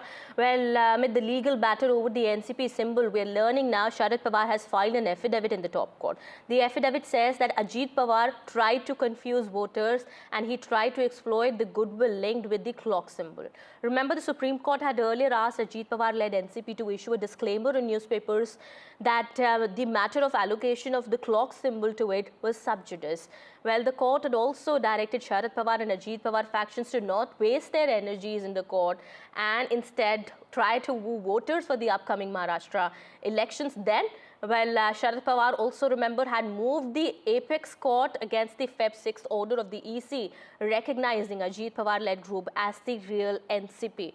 All right, I'm being told my colleague Sunil Prabhu and also Radhika are joining us on the broadcast here, getting us more on this developing story. Well, Sunil, when are we expecting this matter to be heard in the top court? Well, Sharad Pawar also has filed an affidavit in the Supreme Court saying that Ajit Pawar had tried to confuse the voters. Give us more information about that. Well, hopefully after lunch, it's been listed and we'll be able to see what they have to say. This is, of course, of academic exercise. Whatever you say in the affidavit, whatever the Supreme Court does, it's ultimately now, water. You're really to use crying over spilt milk. It's going to be a little bit too late. Whatever you do, whatever fine you do, whatever the Supreme Court may comment, and whatever Mr. Sharad Pawar is alleging, it's the damage has already been done. So we'll have to wait and see how things play out. But definitely, he has put it on an affidavit to say that Mr. Ajit Pawar used unfair or was able to fool the people with the clock symbol and take complete mileage in this entire exercise. Absolutely. Let me go across to Radhika also. Radhika, what's really the Sharad Pawar camp planning to do next? I mean, the matter, of course, is going to be heard in the court, but what's their strategy now going to be? That's right, Sharad Pawar not really backing down. Once again, he's knocked the doors of Supreme Court, and this matter is only continuing as far as the symbol row goes. Now filing an affidavit saying that Ajit Pawar has only tried to mislead the voters by using the clock symbol, in a way indicating or rather hinting at the fact that, the Ajit Pawar faction won the elections by misleading the voters by using clock symbol, which was traditionally associated with Sharad Pawar. So that's what he's in a way indicating. But too late perhaps. Of course, assembly elections are over, results are out, but Pawar really not backing down. He had earlier filed this plea asking the court to restrict Ajit Pawar from using clock symbol, but the court allowed Ajit Pawar to use the symbol, but at the same time asked him to use a disclaimer saying that the matter is sub judice. And later the court also asking both the factions to sort of stop wasting their time in court and woo voters. But after the assembly election results, once again Sharad Pawar going ahead and filing this evidence, also saying that he has evidence to prove that voters were misled by using this particular symbol, and you know, the voters were fooled and so on. So we'll have to see you know, what the court will say, whether court will take cognizance and issue any sort of directives or orders. That is something we'll have to wait and watch on. Absolutely. Thank you so much, Radhika, for getting us all those details. Well, Sunil Prabhu as well for getting us all those details on that. Well, the court hearing expected to take place after lunch. That is what we're learning at the moment. We'll get you more on that as updates come in. Meanwhile, we are now shifting our focus to some more news that we're tracking. After creating history in 2023 by assigning women officers to command roles in armed forces outside the medical stream for the first time, now we're learning a top general has written a letter in his assessment of the role of women officers in the Indian Army, raising serious questions on the performance of women colonels who were recently cleared for the post following a ruling by the SC. Well, the assessment written by a corps commander of the Indian Army is directed to the Eastern Army commander and called for greater training of women officers who display a range of traits the general believes need to be corrected. Well, this letter has been shot off to the Eastern Army commander complaining about various issues with women officers serving in key command roles. Hard-hitting assessment of the role of 8 Indian women officers of the rank of colonel in a very important corps of the Indian Army. Remember, it was after a Supreme Court order that women were allowed in command positions in a number of areas of the Army. This general, the Lieutenant General in question in this letter to the Eastern Army commander, says that many of the women in his under his command, there were 8 women, show, and I quote, have serious concerns regarding interpersonal relations.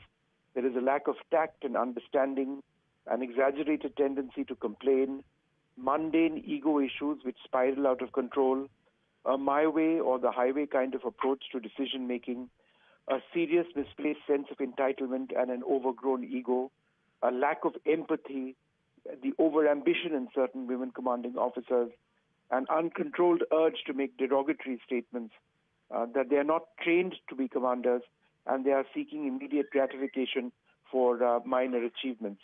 Now, all of this is important because it does come from a very senior officer, somebody with a sterling reputation. I should mention that this just is about a small group of Indian Army officers, and there is no suggestion over here that women should not be in command roles in the Army, but these are his observations of these 8 women under his command. I have reached out to defense sources who have indicated that the Indian Army is committed to the induction of women officers, and that these were the first batch of women to assume command roles post a ruling of the Supreme Court to elevate women to these ranks. The training of women officers is an ongoing process, and leadership roles need to be based upon years of experience in junior leadership roles to prepare officers for command and subsequent ranks, and that the suggestions made were meant to improve the training standards within the Army in order to further integrate women into the force. And as I mentioned, that this is not something which reflects the view of the Army on all officers.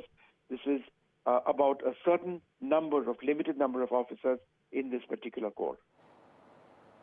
All right, we have news now coming in from the national capital as Delhi continues to breathe toxic air, with the air quality in the national capital still in the severely toxic category. There are challenges which especially abled also face. As a person with a locomotor disability and a medical professional commuting from Ghaziabad to GTB hospital, we've spoken to Dr. Satyendra Singh, who's highlighted the challenges faced by people. We are talking about climate justice, which is a very important area. We are often excluding disability justice from the whole discussions.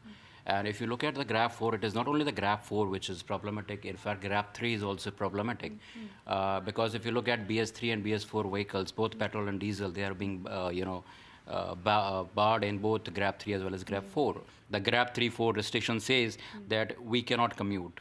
I have to take leave today because I cannot go because, metro is accessible. The moment you get out of the metro, what you will see is inaccessibility everywhere. And we are talking about, the capital of India. The guidelines for making all public places accessible was 14th of June 2022. And now we are in the Amrit Kal, and you can see that again, there are these restrictions. I'm not in favor of a complete shift to the online mode. Hybrid mode is there where there is a flexibility, and what we want to do is that we need to shift to the universal design of learning so that every learner who is having, irrespective of a children with or without disability, they can be accommodated in the learning atmosphere and they can learn. And for that, you don't need a strict online mode. Rather, you need a flexibility approach, a hybrid approach, a synchronous and asynchronous learning in that way. When there is a one type of a didactic mode of instructions where there is just a screen and there is no, one-to-one engaging conversations, then they tend to lag behind because there is a not direct conversation despite the, means of engaging the students, but there is that thing. The second thing, the screen lighting and timing also, it affects a lot of people who are either having, some chronic neurological conditions or otherwise also. Well, news from Tamil Nadu now. Heavy rains continue to lash parts of Tamil Nadu. IMD has now predicted heavy rain for the next 2 days as well. Remember, schools and colleges are closed in parts of Tamil Nadu. And Chief Minister Stalin has said that the state is completely prepared to tackle any emergency.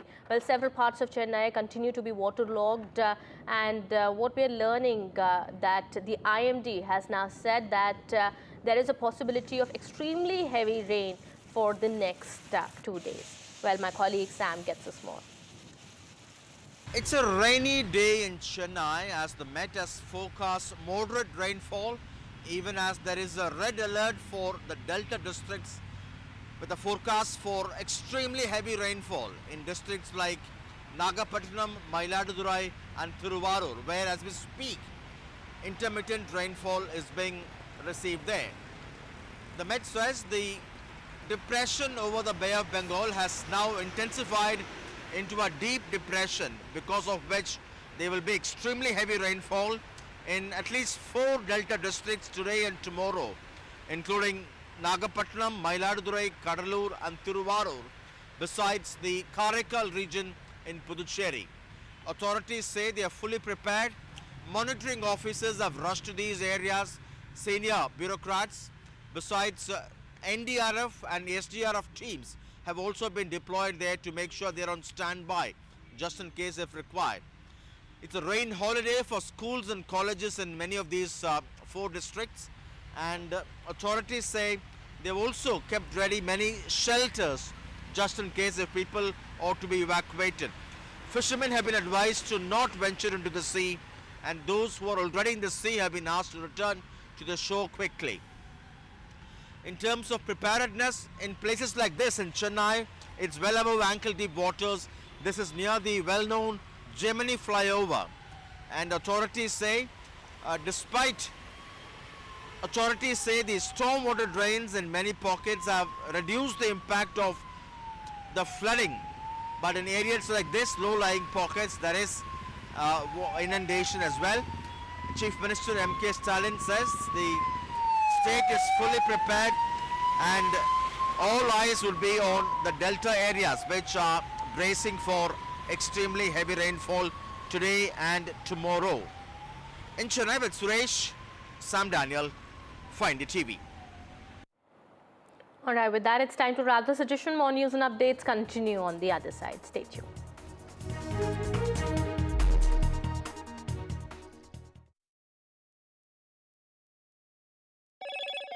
Hello, Moto.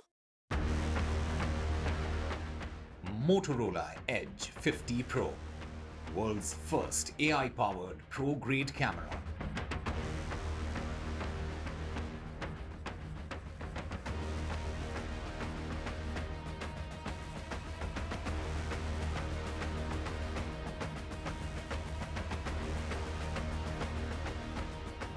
Eknath Shinde, Maharashtra Chief Minister Shinde to continue as caretaker Chief Minister.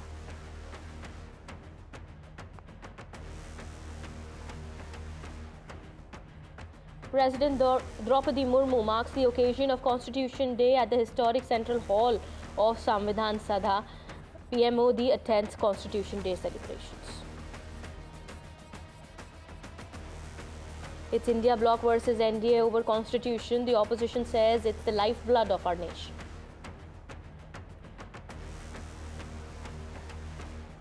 Top General's critical review of our other women officers serving in key command roles reflected in a letter. Defense sources say they are committed to induction of women officers.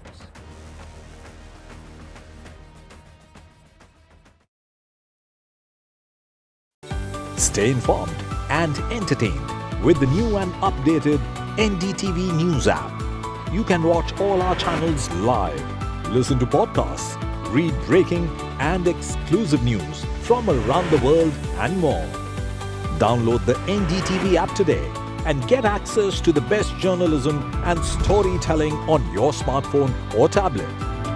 The NDTV app. News that matters to you. NDTV proudly upholds its legacy of trust and credibility. According to the prestigious Reuters Institute's Digital News Report 2024, NDTV is the topmost news platform in the country. Number one in both online and offline reach in India, beating all its competition. NDTV stands for trust. Hello and welcome to India Sense, where I speak with global opinion makers. The United States has made a strategic decision over the last 20 years to move closer to India. Our $7 trillion economy seems a perfectly conceivable number. If you want to be a national party, it's that you sort of accept the way the world is rather than want to endlessly hark back to how it was. Modi is promoting the digitization of the economy, which is accelerating growth in the country.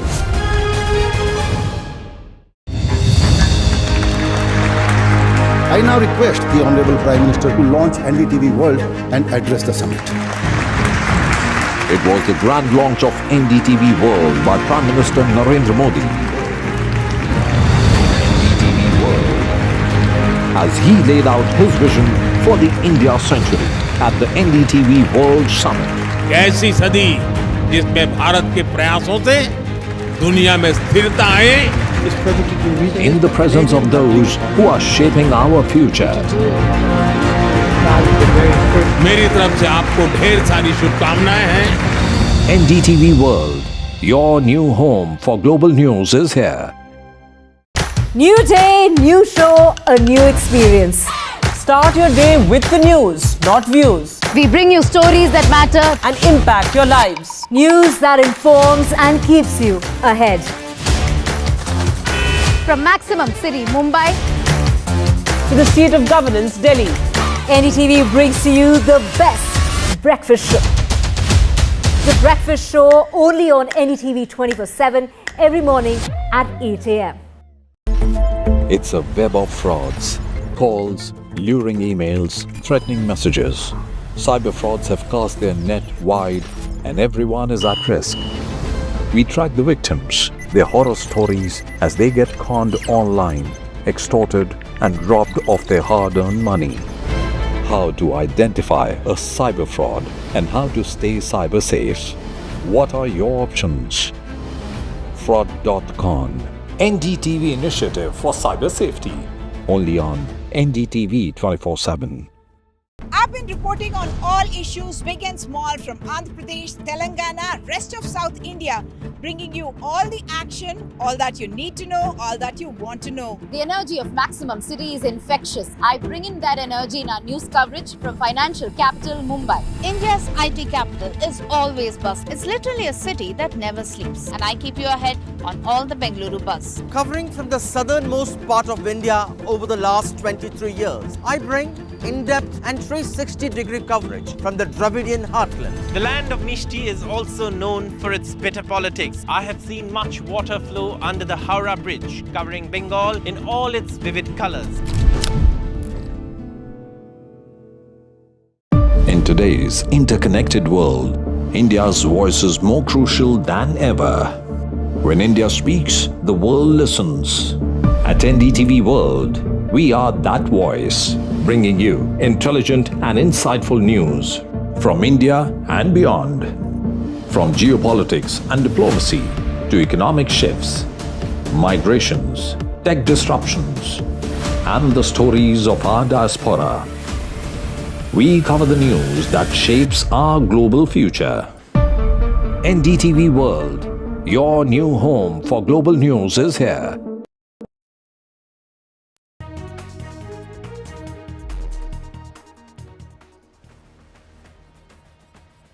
Good afternoon and welcome to NDTV. I am Ankit Tyagi, quickly taking you to the headlines we are tracking at 2 p.m. NDA versus India bloc over Constitution Day. India bloc MPs right to Lok Sabha Speaker demand 2 days of discussions on the 75th anniversary of adopting the Constitution. Karnataka Congress MLA speaks against party's guarantees in the state, says will ask CM to roll back few guarantees. Deputy Chief Minister D.K. Shivkumar clears the air. No question of stopping the guarantees.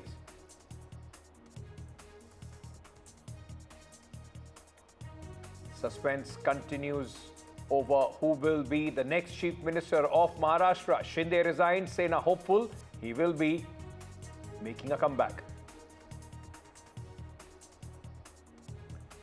Waterlogging woes return in low-lying areas of Chennai after moderate rainfall. Pumps deployed to drain out water.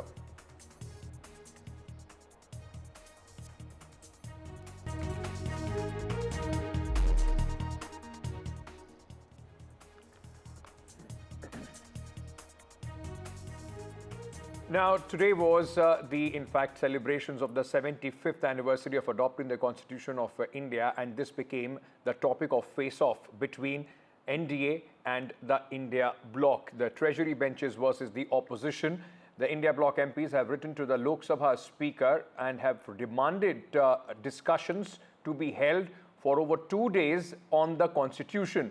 India bloc has upped the ante against the NDA government, while the MPs write to the Lok Sabha Speaker and demand this discussion on the Constitution. There so far has been no word from the Lok Sabha Speaker on the India bloc's demand.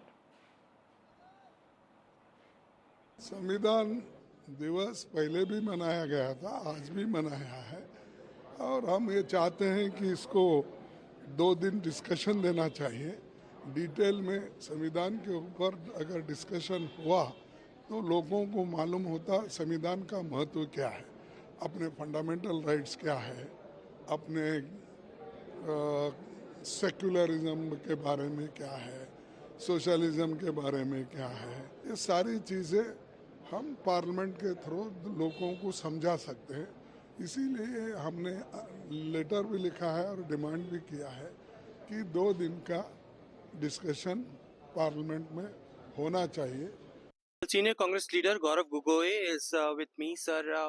The opposition wants a 2-day discussion in the winter session on Constitution of India. Today, the government celebrated this day. What's the demand and why is that demand so? See, today is a very special occasion where we are remembering the contribution of our constitution makers, and we just want to take this opportunity to allow in both houses all political parties to reaffirm their commitment to the Constitution. I think it's a very positive and constructive discussion, and a government should not have any concern regarding it. Gaurav sir, save the debate versus celebrate the Constitution. Save the Constitution versus celebrate the Constitution debate is on, and it has been BJP MPs who have been saying since 2015 it is the Bharatiya Janata Party who had started this celebration. How do you see that, sir? I think it's necessary at this point not to make any political points. The Constitution is for the 140 crore citizens of India. It belongs to all of us and not to one political party. Thank you so much for speaking to us. That was Gaurav Gogoi speaking to NDTV. Let's go across to my colleague Aishwarya, who's joining us with more details on this story. Aishwarya, it was supposed to be the celebrations for Constitution, but the opposition has attacked the government once again, calling it of endangering the Constitution in the last over 10 years of Prime Minister Modi's rule, and now are demanding a discussion. Has there been any reaction from the Treasury benches and the Lok Sabha Speaker on this?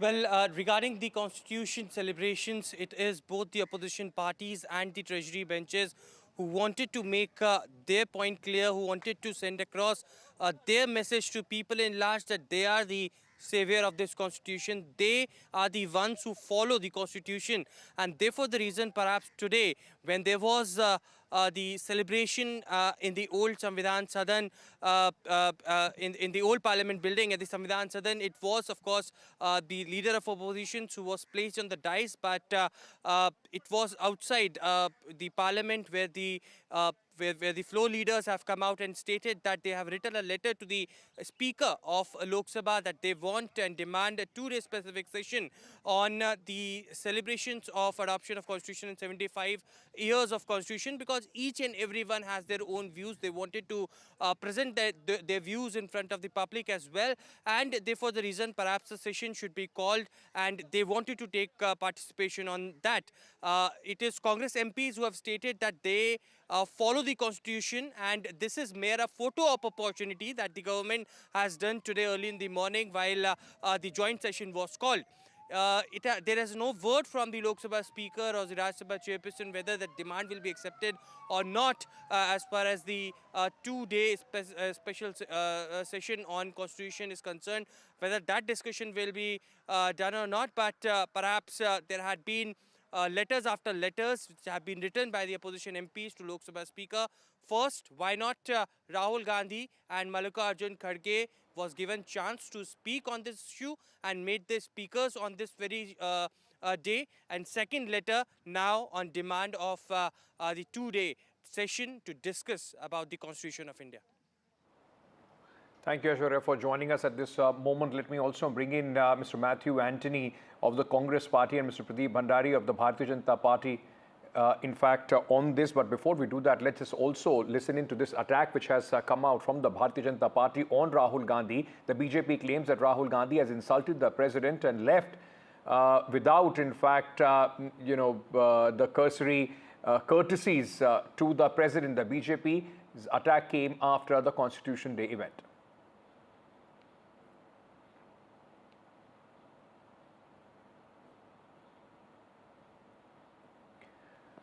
Right, so this was the charge of the Bharatiya Janata Party. Mr. Antony, how would you like to respond to what the BJP is saying on this event? In fact, saying that the leader of opposition left without extending courtesies to the President of India. Ankit, the whole BJP's existence is on debranding Rahul Gandhi and defaming Rahul Gandhi. On one hand, they say Rahul Gandhi is irrelevant, Rahul Gandhi is immature. On the other hand, they invest billions of dollars into damaging the brand of Rahul Gandhi. It's not something which they have started today. They have started this decades back. And now, Amit Malaviya's existence in BJP is on Rahul abuse. So it is not about anything to do with the President of India. It is not about anything to do with Rahul Gandhi also. It is about the very own existence of Amit Malaviya inside the BJP system. That his only existence is on abusing Rahul Gandhi. That's the only thing, it doesn't need this kind of a statement also. It doesn't need this kind of an importance also, because he just moved from the meeting from being there at the dais. You see JP Nadda also standing in the same corner, doing the same thing. Right. Okay, Mr. Bhandari, if you point out to these visuals that has been, in fact, publicized by the BJP and especially the IT cell head, it's both corners. One is the president of the Bharatiya Janata Party, Mr. Nadda, and on the other is Rahul Gandhi. Both turn around and move out. Is the BJP making a mountain out of a molehill? Well, Ankit, look at the history of Congress Party, in particular Rahul Gandhi. When Draupadi Murmu ji was made the president, it took ages for Mr. Rahul Gandhi, Priyanka Vadra and Sonia Gandhi to wish them. If you remember, when Prabhu Shri Ram's Pran Pratishtha happened on 26th of January, it took ages from the Congress Party to even commemorate it. In fact, they made an issue that the president was not there, whereas the president was invited. Then when the president visited Ayodhya Ram Mandir, again they mocked it. The larger trend in the history of the Congress Party, in particular of Rahul Gandhi, has been to mock the first tribal president of India. This is why, if you see in the visual, It was not unconscious by Mr. Gandhi. It was consciously done to not wish the president and not respect the president. Had Mr. Gandhi had the history of respecting the first tribal president of India, we could have understand what Mr. Matthew had said. But since his history has been on disrespecting the first tribal president of India, this visual is only in the line of the further disrespect to the president of India. Mr. Antony, they're calling it a deliberate act. If Rahul Gandhi's is a deliberate act, then JP Nadda's is also a deliberate act. He was also in the same corner. You see the visual, you analyze the visual, and there are even more visuals, where Prime Minister Narendra Modi is sitting and greeting the president, many a time. So isn't the Prime Minister also insulting the President of India? Mr. Bhandari, it's a very important juncture that we are at. We are celebrating 75 years of the Constitution. Should these kind of issues be what this day should be marked with? Who started this? Mr. Bhandari? Well, absolutely, Ankit, yes, because it took 70 years and it took Prime Minister Narendra Modi in 2015 to be the first Prime Minister of India to officially celebrate the 26th November as Constitution Day. The Congress Party for 70 years could not even remember that 26th November has to be celebrated as the Constitution Day.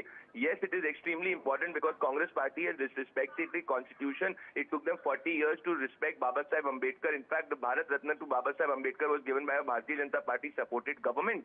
It is so whether it is Baba Saheb Ambedkar, who is a Dalit, or whether it is Draupadi Murmuji, who is a tribal, the Congress Would you say the same thing? Because in between the Congresses, Congress's rule, Mr. Bhandari, there were 6 years of Mr. Vajpayee as well. Would you say the same thing, that he also forgot the Constitution because he did not celebrate the Constitution Day as Prime Minister Modi is doing?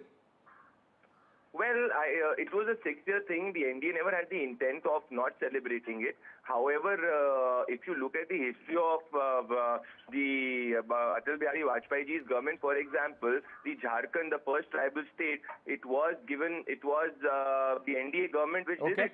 So look at the history is what I'm talking about. And here again, just 10 seconds, Ankit. Please tell me, when has the Congress Party respected the first tribal president of India at any occasion? If he can show me any visual in the past many years, then I would believe Mr. Matthew's charge.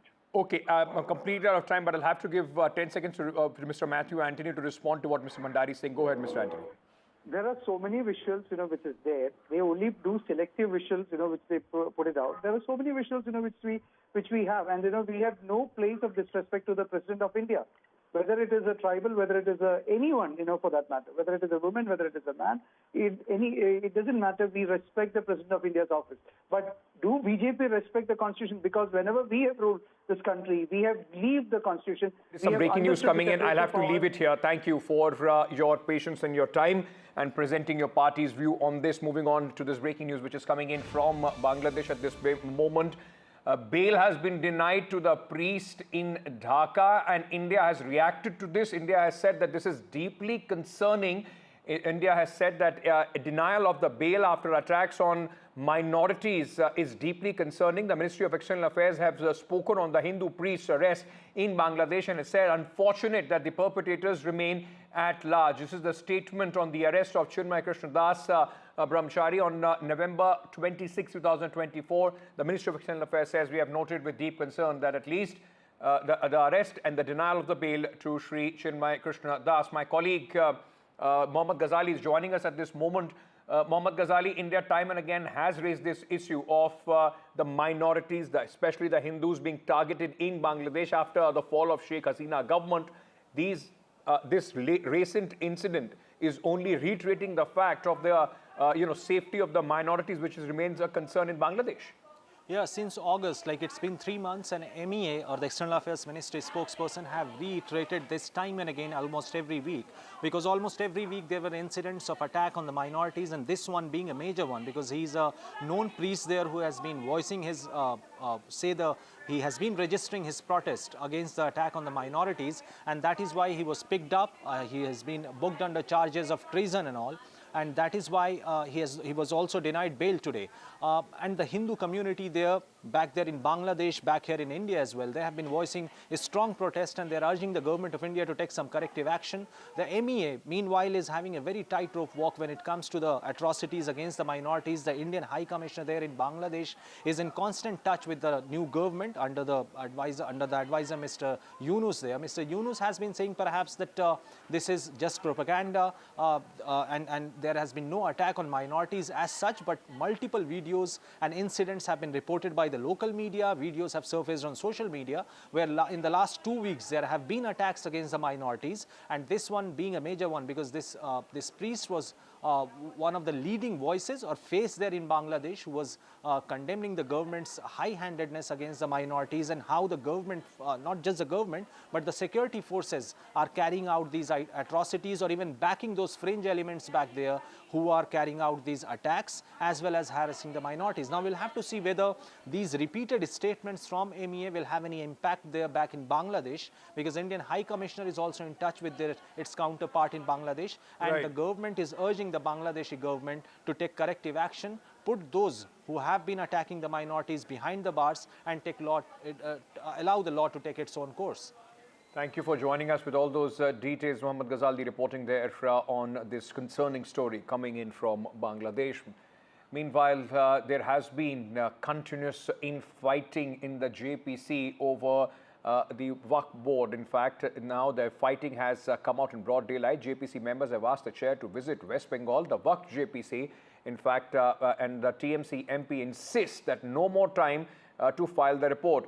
The Waqf JPC and in this entire JPC, the opposition members have in fact met the Lok Sabha speaker, and the opposition MPs have sought more time for this JPC to conclude its report. Now, will the term be extended or not? That is going to be the big question.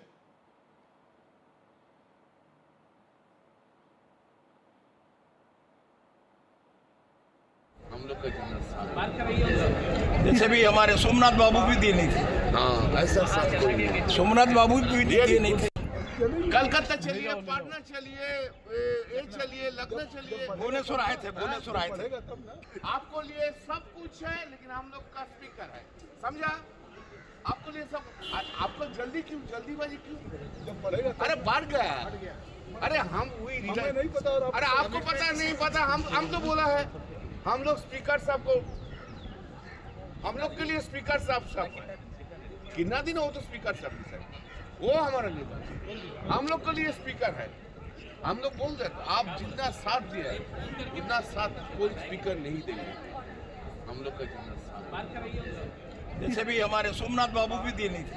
हाँ, ऐसा साथ कोई नहीं। सोमनाथ बाबू भी दिए नहीं थे।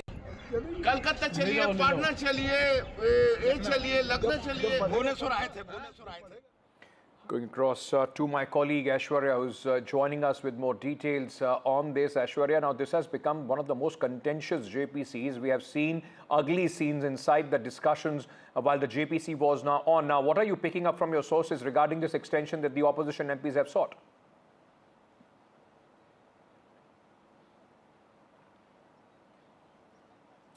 Well, these visuals that we are witnessing on our screens are just outside the parliament, and it was Kalyan Banerjee of the Trinamool Congress who faced the JPC chairperson Jagdambika Pal. And when they met each other, it was Mr. Kalyan Banerjee who asked Jagdambika Pal to visit the state of West Bengal. Remember, it was earlier the 5-state tour that the JPC had to visit, but in between they had to stop it. And it was Jagdambika Pal who did not visit the state of West Bengal, and therefore the reason perhaps Kalyan Banerjee was asking him to visit the state of West Bengal to get a clear picture as well. Now remember, there was a letter written by the opposition MPs or the part of the JPC to the Lok Sabha Speaker, and they have sought 15 days of extension to submit its report, but the government sources and the and the sources within the Bharatiya Janata Party, who are the MPs of the JPC, had clearly stated that the report is almost ready. The consultations had been done.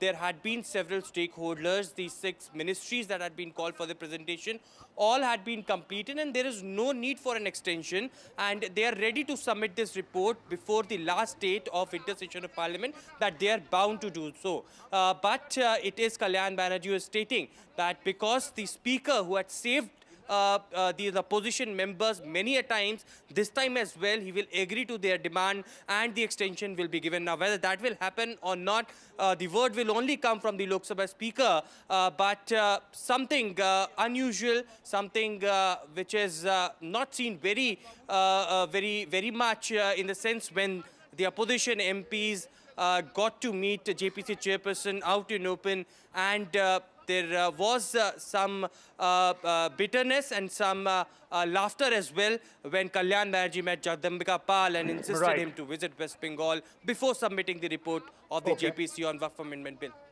Thank you, Aishwarya, for joining us with all those details. Shifting focus now to Karnataka, where is there a question mark over the guarantees that the Congress party gave in the state of Karnataka, or at least announced them before winning the elections, and then they were rolled out? Now, one Congress Karnataka MLA has spoken against these guarantees. Congress MLA has said, we'll ask the Chief Minister to roll back some guarantees, unable to give houses to the poor.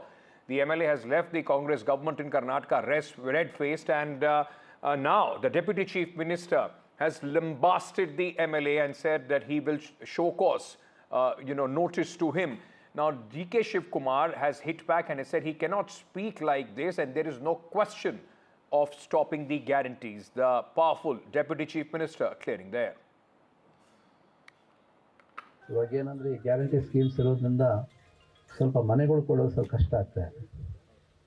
ಇವಾಗ ಅದೇ ನಾವು ಮುಖ್ಯಮಂತ್ರಿಗಳು ಕೇಳ್ತಾ ಇದ್ವಿ, ಸ್ವಲ್ಪ 2-3 ಈ ಗಾಡಿನಲ್ಲಿ ಅಡ್ಡಾಡೋದು, ಸ್ವಲ್ಪ ಯಾವ 1-2 ಯಾವ ಬೇಕಾಗಿಲ್ಲ ಅಂತ ಅವ್ರು ತೆಗೆದುಬಿಟ್ಟು ಮನೆಗಳು ಕೊಡ್ರಿ ಅಂತ ಹೇಳ್ಬಿಟ್ಟು ಕೇಳ್ಬೇಕು ಅಂದ್ಕೊಂಡಿದ್ದೀವಿ. ನೋಡೋಣ ಅಂತ ಮುಖ್ಯಮಂತ್ರಿಗಳು ಅವರು ತೀರ್ಮಾನ ಅವ್ರ ಮೇಲೆ ಬಿಟ್ಟಿದ್ದು, ಅವ್ರು ಏನು ತೀರ್ಮಾನ ಮಾಡ್ತಾರೆ ಅದಕ್ಕೆ ನಾವು ಭದ್ರವಾಗಿರ್ತೀವಿ. ನಾವು ಕೂಡ ನಿಮಗೆ ಸಾಧ್ಯ ಆದಷ್ಟು ಏನೋ ಒಂದು ಪರಾಯ ವ್ಯವಸ್ಥೆ ಮಾಡ್ತಾ ಇದ್ದಾರೆ. ಈ ವರ್ಷ ಕೂಡ ಒಂದು 40,000 ಕೋಟಿ ಬೇರೆ ಕಡೆಯಿಂದ ಅರೇಂಜ್ಮೆಂಟ್ ಮಾಡಿ ಈ ಡೆವಲಪ್ಮೆಂಟ್ ಮಾಡಬೇಕನ್ನೋದೇ ಒಂದು ಯೋಚನೆ ಇಟ್ಕೊಂಡು ಮಾಡ್ತಾ ಇದ್ದಾರೆ ಮುಖ್ಯಮಂತ್ರಿಗಳು. ಹಾಗಾಗಿ ಅವ್ರ ಜೊತೆಗೆ ನಾವು ಸಾಥ್ ಕೊಡೋಣ ಎಲ್ಲರೂ ಕೂಡಿ. This is Congress party. I am going to issue my showcase notice. You can't do that. No question of closing any guarantee. Whatever may the cost come, we are committed to the people of Karnataka. We will implement it, and anyone can't raise the voice. Anyone. If any eligible is there, now who is not eligible, we will rectify. That is what we are doing in this BPL card. So like that, who is not eligible, who doesn't want, we can think of. A Congress MLA can't speak anything, or even a worker. I am going to issue my showcase notice. Let me go across to my colleague Veera Raghav, who is joining us with more details. Veera Raghav, is it the realities pinching in as far as the cost of these, guarantees is concerned, or is DK Shiv Kumar, with the kind of anger that he has shown, he has now put a full stop to all these possibly politically, hot potato to the opposition? It's more of a strong political statement to say that there cannot be a question of the guarantee scheme, especially given that in the backdrop of the by-polls, Ankit, post-poll surveys, several other surveys indicating that the guarantee scheme of the Congress still remains the biggest resonating point as far as the electorate is concerned. So not wanting to send out any ambiguity as far as the state government's commitment to fulfill the guarantees, or ensuring that there is no question mark over whether the state government is in doubt about it. That's pretty much DK Shiv Kumar's statement. But the Vijayanagar MLA's statement comment is something of a murmur that one has heard within the Congress amongst several MLAs, questioning the lack of funds for certain development projects, whether it is in Bengaluru or outside, and blaming the guarantee scheme for it. However, there are nuanced economic arguments that are there underneath the political, face-off that one sees about the guarantees, and those nuanced arguments have been taken into consideration. For the moment, the state government in Karnataka categorically sending out a message by sending a show cause notice from the Congress president and the deputy chief minister saying that he will send a show cause notice to the Vijayanagar MLA for his comments. That's a reiteration of the government's position as far as the guarantees are concerned and its commitment to fulfill them through the 5 years they hope to be in power. Veera Raghav, thank you so much for putting this in perspective for our viewers. Moving on now, ladies and gentlemen, the suspense continues over who will be the next Chief Minister of Maharashtra after the massive victory of the Mahayuti in the state. What we'll do, we'll take a quick commercial break at this moment and we'll get you more details after a short break. Stay tuned.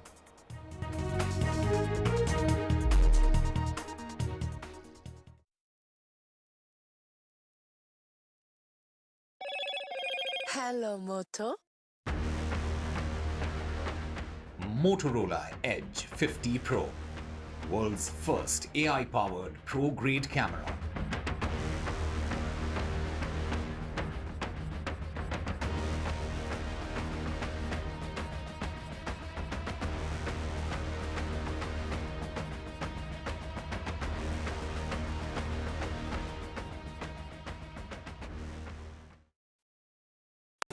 Stay informed and entertained with the new and updated NDTV News app.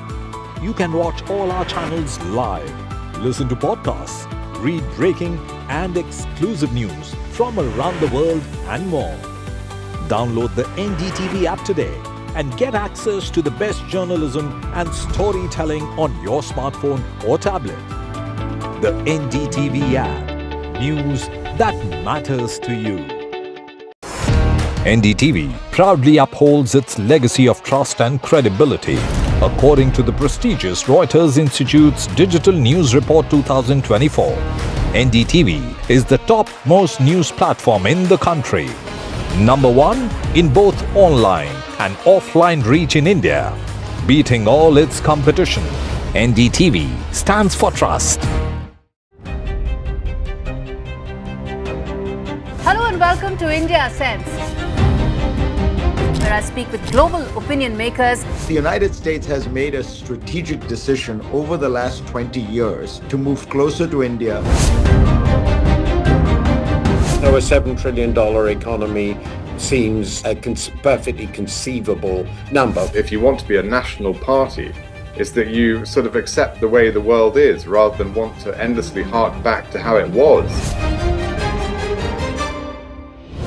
Modi is promoting the digitization of the economy, which is accelerating growth in the country.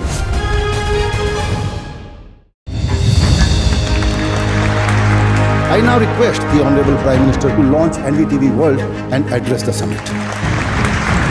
It was the grand launch of NDTV World by Prime Minister Narendra Modi. NDTV World, as he laid out his vision for the India century at the NDTV World Summit. ऐसी सदी जिसमें भारत के प्रयासों से दुनिया में स्थिरता आए. In the presence of those who are shaping our future. मेरी तरफ से आपको ढेर सारी शुभकामनाएं हैं. NDTV World, your new home for global news is here. New day, new show, a new experience. Start your day with the news, not views. We bring you stories that matter and impact your lives. News that informs and keeps you ahead. From Maximum City, Mumbai, to the seat of governance, Delhi, NDTV brings to you the best breakfast show. The breakfast show only on NDTV 24/7 every morning at 8 a.m. It's a web of frauds, calls, luring emails, threatening messages. Cyber frauds have cast their net wide and everyone is at risk. We track the victims, their horror stories as they get conned online, extorted and robbed of their hard-earned money. How to identify a cyber fraud and how to stay cyber safe. What are your options? Fraud.con, NDTV initiative for cyber safety. Only on NDTV 24/7.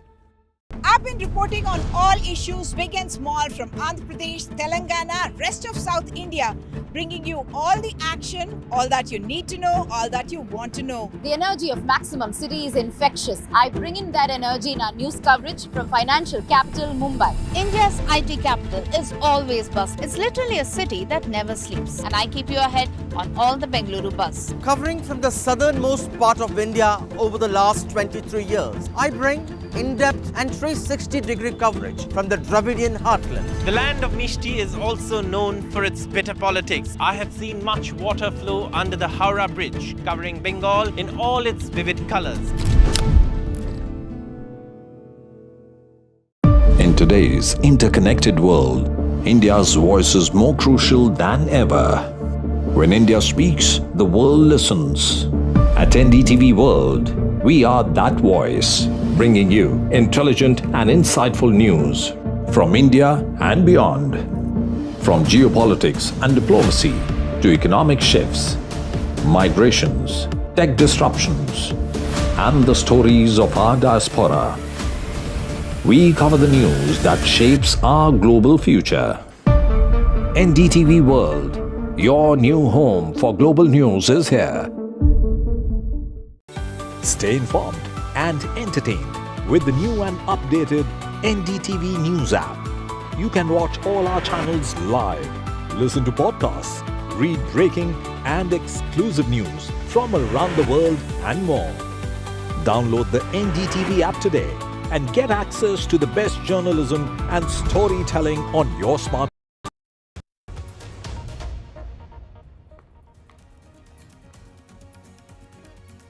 Very good afternoon. You're watching NDTV 24/7. Let's get you our top story, in which 6 people have been killed in Israeli airstrikes, including 2 girls. They were taken to the Al-Aqsa Martyrs Hospital in Dar al-Bala. The death toll from the 13-month long war in the Gaza Strip between Israel and Hamas has surpassed 44,000. Around 90% of the population of 2.3 million people have been displaced, often multiple times, and hundreds of thousands are living in tent camps with very little water, food, or even basic services. Just weeks ahead of winter, the cold weather and rain have arrived in Gaza, where hundreds of thousands of people cramped into tent camps and no homes to return to. Humanitarian organizations have said that they have struggled to bring in basic supplies because of Israeli restrictions. The ongoing fighting and the breakdown of law and order in Gaza. The United Nations Humanitarian Office has warned of a stark increase in the number of households experiencing severe hunger in central and southern Gaza. The amount of food Israel has let into Gaza the past 7 days has plummeted, now at nearly the lowest levels of the entire war.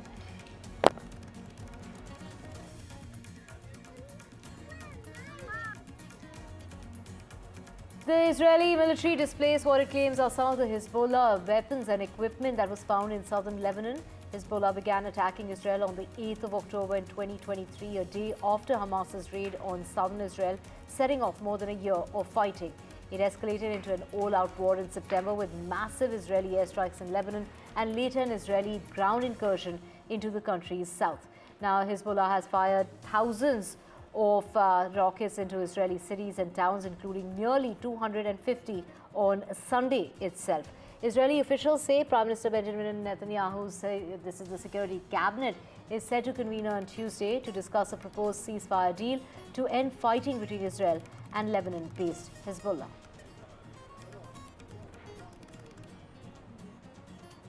Villages in southern Lebanon were heavily damaged as viewed from northern Israel on Monday. Exchange of fire continued between the Israeli army and Hezbollah, while the Israeli ambassador to Washington said a ceasefire deal to end fighting between Israel and Lebanon-based militants could be reached within days. In Lebanon, a quarter of the population has been displaced, and parts of the country, particularly in the south of Lebanon and areas south of the capital Beirut, have been destroyed. Tens of thousands of Israelis who were evacuated from the border months ago are presuming and are pressuring their government to go home. And the world wants to stop the regional conflict from spreading after more than a year of fighting. And turbulent weather is compounding the challenges facing displaced people in Gaza, where heavy rain and dropping temperatures are making temporary shelters uninhabitable. Hamas officials in the coastal enclave said on Monday that nearly 10,000 tents had been swept away by flooding over the past 2 days, adding to their early warnings about the risks facing those sheltering in low-lying floodplains, including areas designated as humanitarian zones. Now, strong windy weather caused by high sea waves that flooded hundreds of tents for displaced Palestinians in Mawasi, a makeshift camp near Khan Yunis, adding further plight to difficult lives faced by many amid the ongoing Israeli military campaign. This is the campaign in Gaza.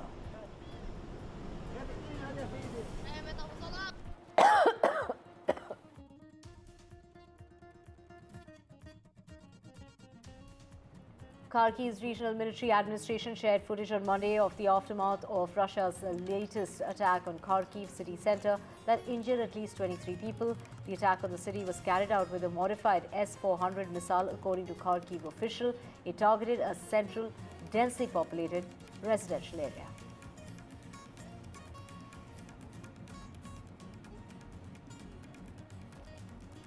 A Russian man was convicted and sentenced to 13 years and 6 months in prison on Monday after being found guilty of high treason for a video he sent to Ukraine's security services, the latest in a series of espionage cases involving the conflict.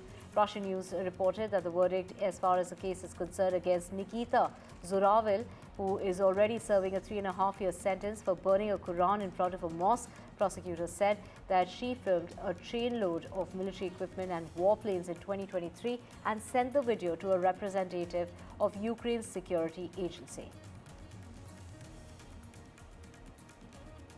Ukrainian President Zelensky stressed on Monday that Ukraine will respond to Russia for everything it does. His comment came after the latest Russian strikes hitting civilian areas in Kharkiv and Odessa. 25 people have died in Kharkiv and 11 have lost their lives in Odessa. These are Russian officials claiming on Monday that its forces attacked Ukraine's energy facilities, while Ukraine reported on the same day that its troops were engaged in over 200 battles on the front lines over the past day. The Russian Defense Ministry said that the Russian army attacked Ukraine's military airport facilities, energy facilities that provided support for Ukraine defense enterprises over the past day. The Russian air defense system intercepted 4 joint direct attack munition bombs, shot down 45 drones, and also intercepted 8 ballistic missiles from the Ukrainian side, is what the ministry had to say. On the same day, the General Staff of the Armed Forces of Ukraine said in a war report that 217 battles took place in the frontline areas. It is probably only a matter of time before the Russian troops take full control of Kurakhov in the Donetsk region in the eastern part of Ukraine, said a military expert in a televised interview with China media group aired on Tuesday. The 5th Brigade of the 51st of the Combined Arms of the Southern Military District of the Russian Federation has entered the center of Kurakhov, as what the Old Russia State Television and Radio Broadcasting Company had to say on Monday. Ukrainian President Zelensky noted on social media on the same day that the Ukrainian army was facing a difficult situation in the direction of Kurakhov. This was fierce fighting that is going on in the area that has been going on for more than a month. Hong Kong's top court on Tuesday upheld earlier rulings that favored subsidized housing benefits and equal inheritance rights for same-sex married couples in a landmark victory for the city's LGBTQ+ community. And women across Latin America marched on Monday to commemorate the International Day for the Elimination of Violence Against Women. Many wore purple handkerchiefs that has become a symbol of feminism, and green to represent calls for legal, safe and free abortion. Feminist organizations and groups in Mexico City marched to the capital's iconic Roundabout of the Women Who Fight monument to the National Palace in the city's main square. In Venezuela, crowds of women also rallied as they marched through the streets, chanting and holding banners aloft. Organizers called the demonstration the Butterfly Walk, a reference to the 3 sisters who campaigned against his dictatorship in the Dominican Republic. Hundreds of people defied a government ban and road closures in Istanbul on Monday to mark the International Day for the Elimination of Violence Against Women. Demonstrators gathered near the city's iconic Taksim Square brandishing posters and chanting against violence against women in Turkey. More than 100 people were detained by the police after those clashes. In 2021, Turkey withdrew from the Istanbul Convention, a landmark European treaty protecting women from gender-based violence, and Turkey was the first signatory of the treaty, which bears the name of its largest city. The Istanbul Convention states that men and women have equal rights and obliges state authorities to present and to take steps to prevent gender-based violence against women, protect victims and prosecute perpetrators. French far-right leader Marine Le Pen threatened on Monday to possibly bring down France's minority government by the end of the year through the vote of a no-confidence motion. Le Pen made her remarks after a meeting with Conservative Prime Minister over next year's budget and other issues. Barnier was to meet with some other political leaders from the left and the centre later in the day, but it was Le Pen who said that lawmakers from her National Rally party, including herself, would vote a no-confidence motion if the budget bill now being debated at the parliament stays as it is. Le Pen said that she expressed red lines, including refusal to raise electricity taxes and the need to increase state pension based on price hikes as of January. A DHL cargo plane crashed on approach at an airport in Lithuania's capital and skidded into a house on Monday, killing a Spanish crew member. The cause of the accident is under investigation. A surveillance video from a nearby company showed the plane descending normally as it approached the airport and then exploding into a huge ball of fire behind a building. The moment of impact could not be seen in the video. The head of the country's firefighting service said that the plane skidded a few hundred meters, and photos showed the smoke rising from a damaged structure in an area of barren trees. The person who was killed was a member of the flight crew, but not the pilot. Firefighters freed two pilots from the cockpit, one of whom was more seriously injured, and the aircraft made a turn to the north of the airport, lining up for a landing before crashing a little more than 1.5 kilometers short of the runway. An advocate for major social media platforms told an Australian Senate committee on Monday that laws to ban children younger than 16 from the sites should be delayed until next year, at least instead of being rushed through the parliament this week. Sunita Bose, managing director of Digital Industry Group and advocate for the digital industry in Australia, including X, Instagram, Facebook and TikTok, was answering questions at a single-day Senate committee hearing into the world first legislation. This is a legislation that was to be introduced into the parliament last week. Now, Bose said that the parliament should wait until the government commissioned the evaluation of age assurance technologies that is completed in June of next year. The legislation would impose fines of up to 50 million Australian dollars or 33 million US dollars on platforms for systemic failures to prevent young children from holding accounts. It seems likely to be passed by the parliament by Thursday with the support of major parties. It would take effect a year after the bill becomes law, allowing the platforms time to work out technological solutions that would also protect users' privacy. Opposition protesters gathered outside Georgia's parliament early on Monday as lawmakers prepared to hold their first session since the country's October 26 election. Demonstrators spent the night outside the parliament building, making their voices heard as they protested the country's election results that kept the governing Georgian Dream Party in power. Now, members of opposition parties have announced that their refusal to participate in parliamentary activities. Opponents say last month's vote was rigged and suspect neighboring Russia's influence. Many Georgians view the election as a referendum on the country's effort to join the European Union. The Central Election Commission said that the Georgian Dream won about 54% of the vote. As far as the election in October is concerned, its leaders have rejected the opposition claims of voter fraud.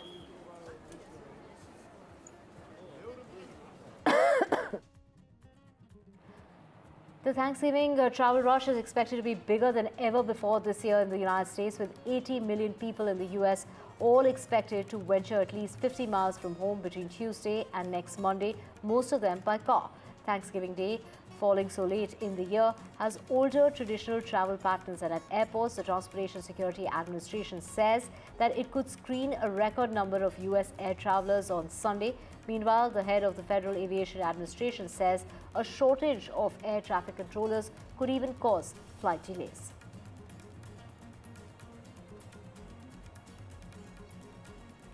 Stars and creators from at least 21 countries gathered on the red carpet on Monday night, Tuesday morning for the 52nd Annual International Emmy Awards. The Indian comedian and actor Veer Das, who won the International Emmy Award in 2023 for his stand-up special Landing, hosted this year's prestigious award ceremony in New York. The night manager was the sole Indian entry at this year's prestigious event. This is a series that competed for the Drama Series Award but lost to French series. This was an Apple TV's Drops of Gold that won in that category. Veer Das, the first ever Indian to host the awards, revealed that he was nervous before hosting the awards. He also brought in the much-known wit, looking dapper in an outfit by a new designer, Delhi-based designer Shubhangi Bajpai. It's all the same. I think you have to punch up, and people with power who you punch up at, and I think comedy and politics are very similar forms of public speaking, except with one you're laughing intentionally and one you're laughing unintentionally. Otherwise, they're essentially the same thing. Aunts of Eric and Lyle Menendez testified on their behalf on Monday as the brothers seek to have their 1989 convictions re-examined in the shotgun murders of their parents in their Beverly Hills home more than 30 years ago. The brothers were scheduled to be seen in court for the first time in decades at the hearing in Los Angeles, but technical problems prevented them from appearing virtually from a San Diego prison. They were found guilty of murdering their parents, Jose and Kitty Menendez, in 1989 and sentenced to life in prison without parole, while their defense attorneys argued at the trial that they had been sexually abused by their father. Prosecutors denied that and accused them of killing their parents for money. In the years that followed, they repeatedly appealed their conviction without success. Now, Kitty Menendez, the mother's sister, and the father's sister asked for their release on Monday, saying that 35 years was a long time for the brothers after suffering abuse.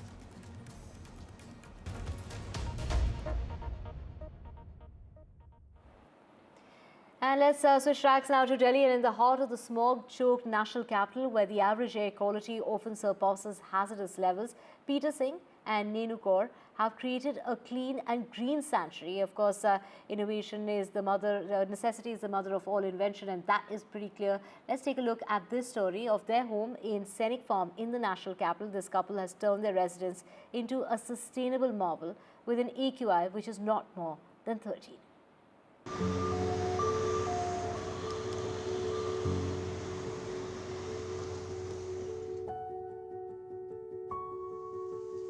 The air is as clean as ever, the food is fresh, and the pollution is a distant memory. It's a sanctuary made by two people, Peter and Nino, whose passion for sustainable living has made this entire area completely pollution-free. I can literally experience the coolness, the clean air right inside, and I can also see some beautiful plants right here. And we can also call you both urban farmers, right? Urban farming is something that is growing in popularity. So if you can just show me what all do you farm right here? Well, because there's less light here, because this veranda is covered, so we can only grow plants that require less light. So this is a green called Swiss chard. It's just coming up. And we have grow lights. We have artificial grow lights. At the back we have tomatoes. The tomatoes do get some light from above.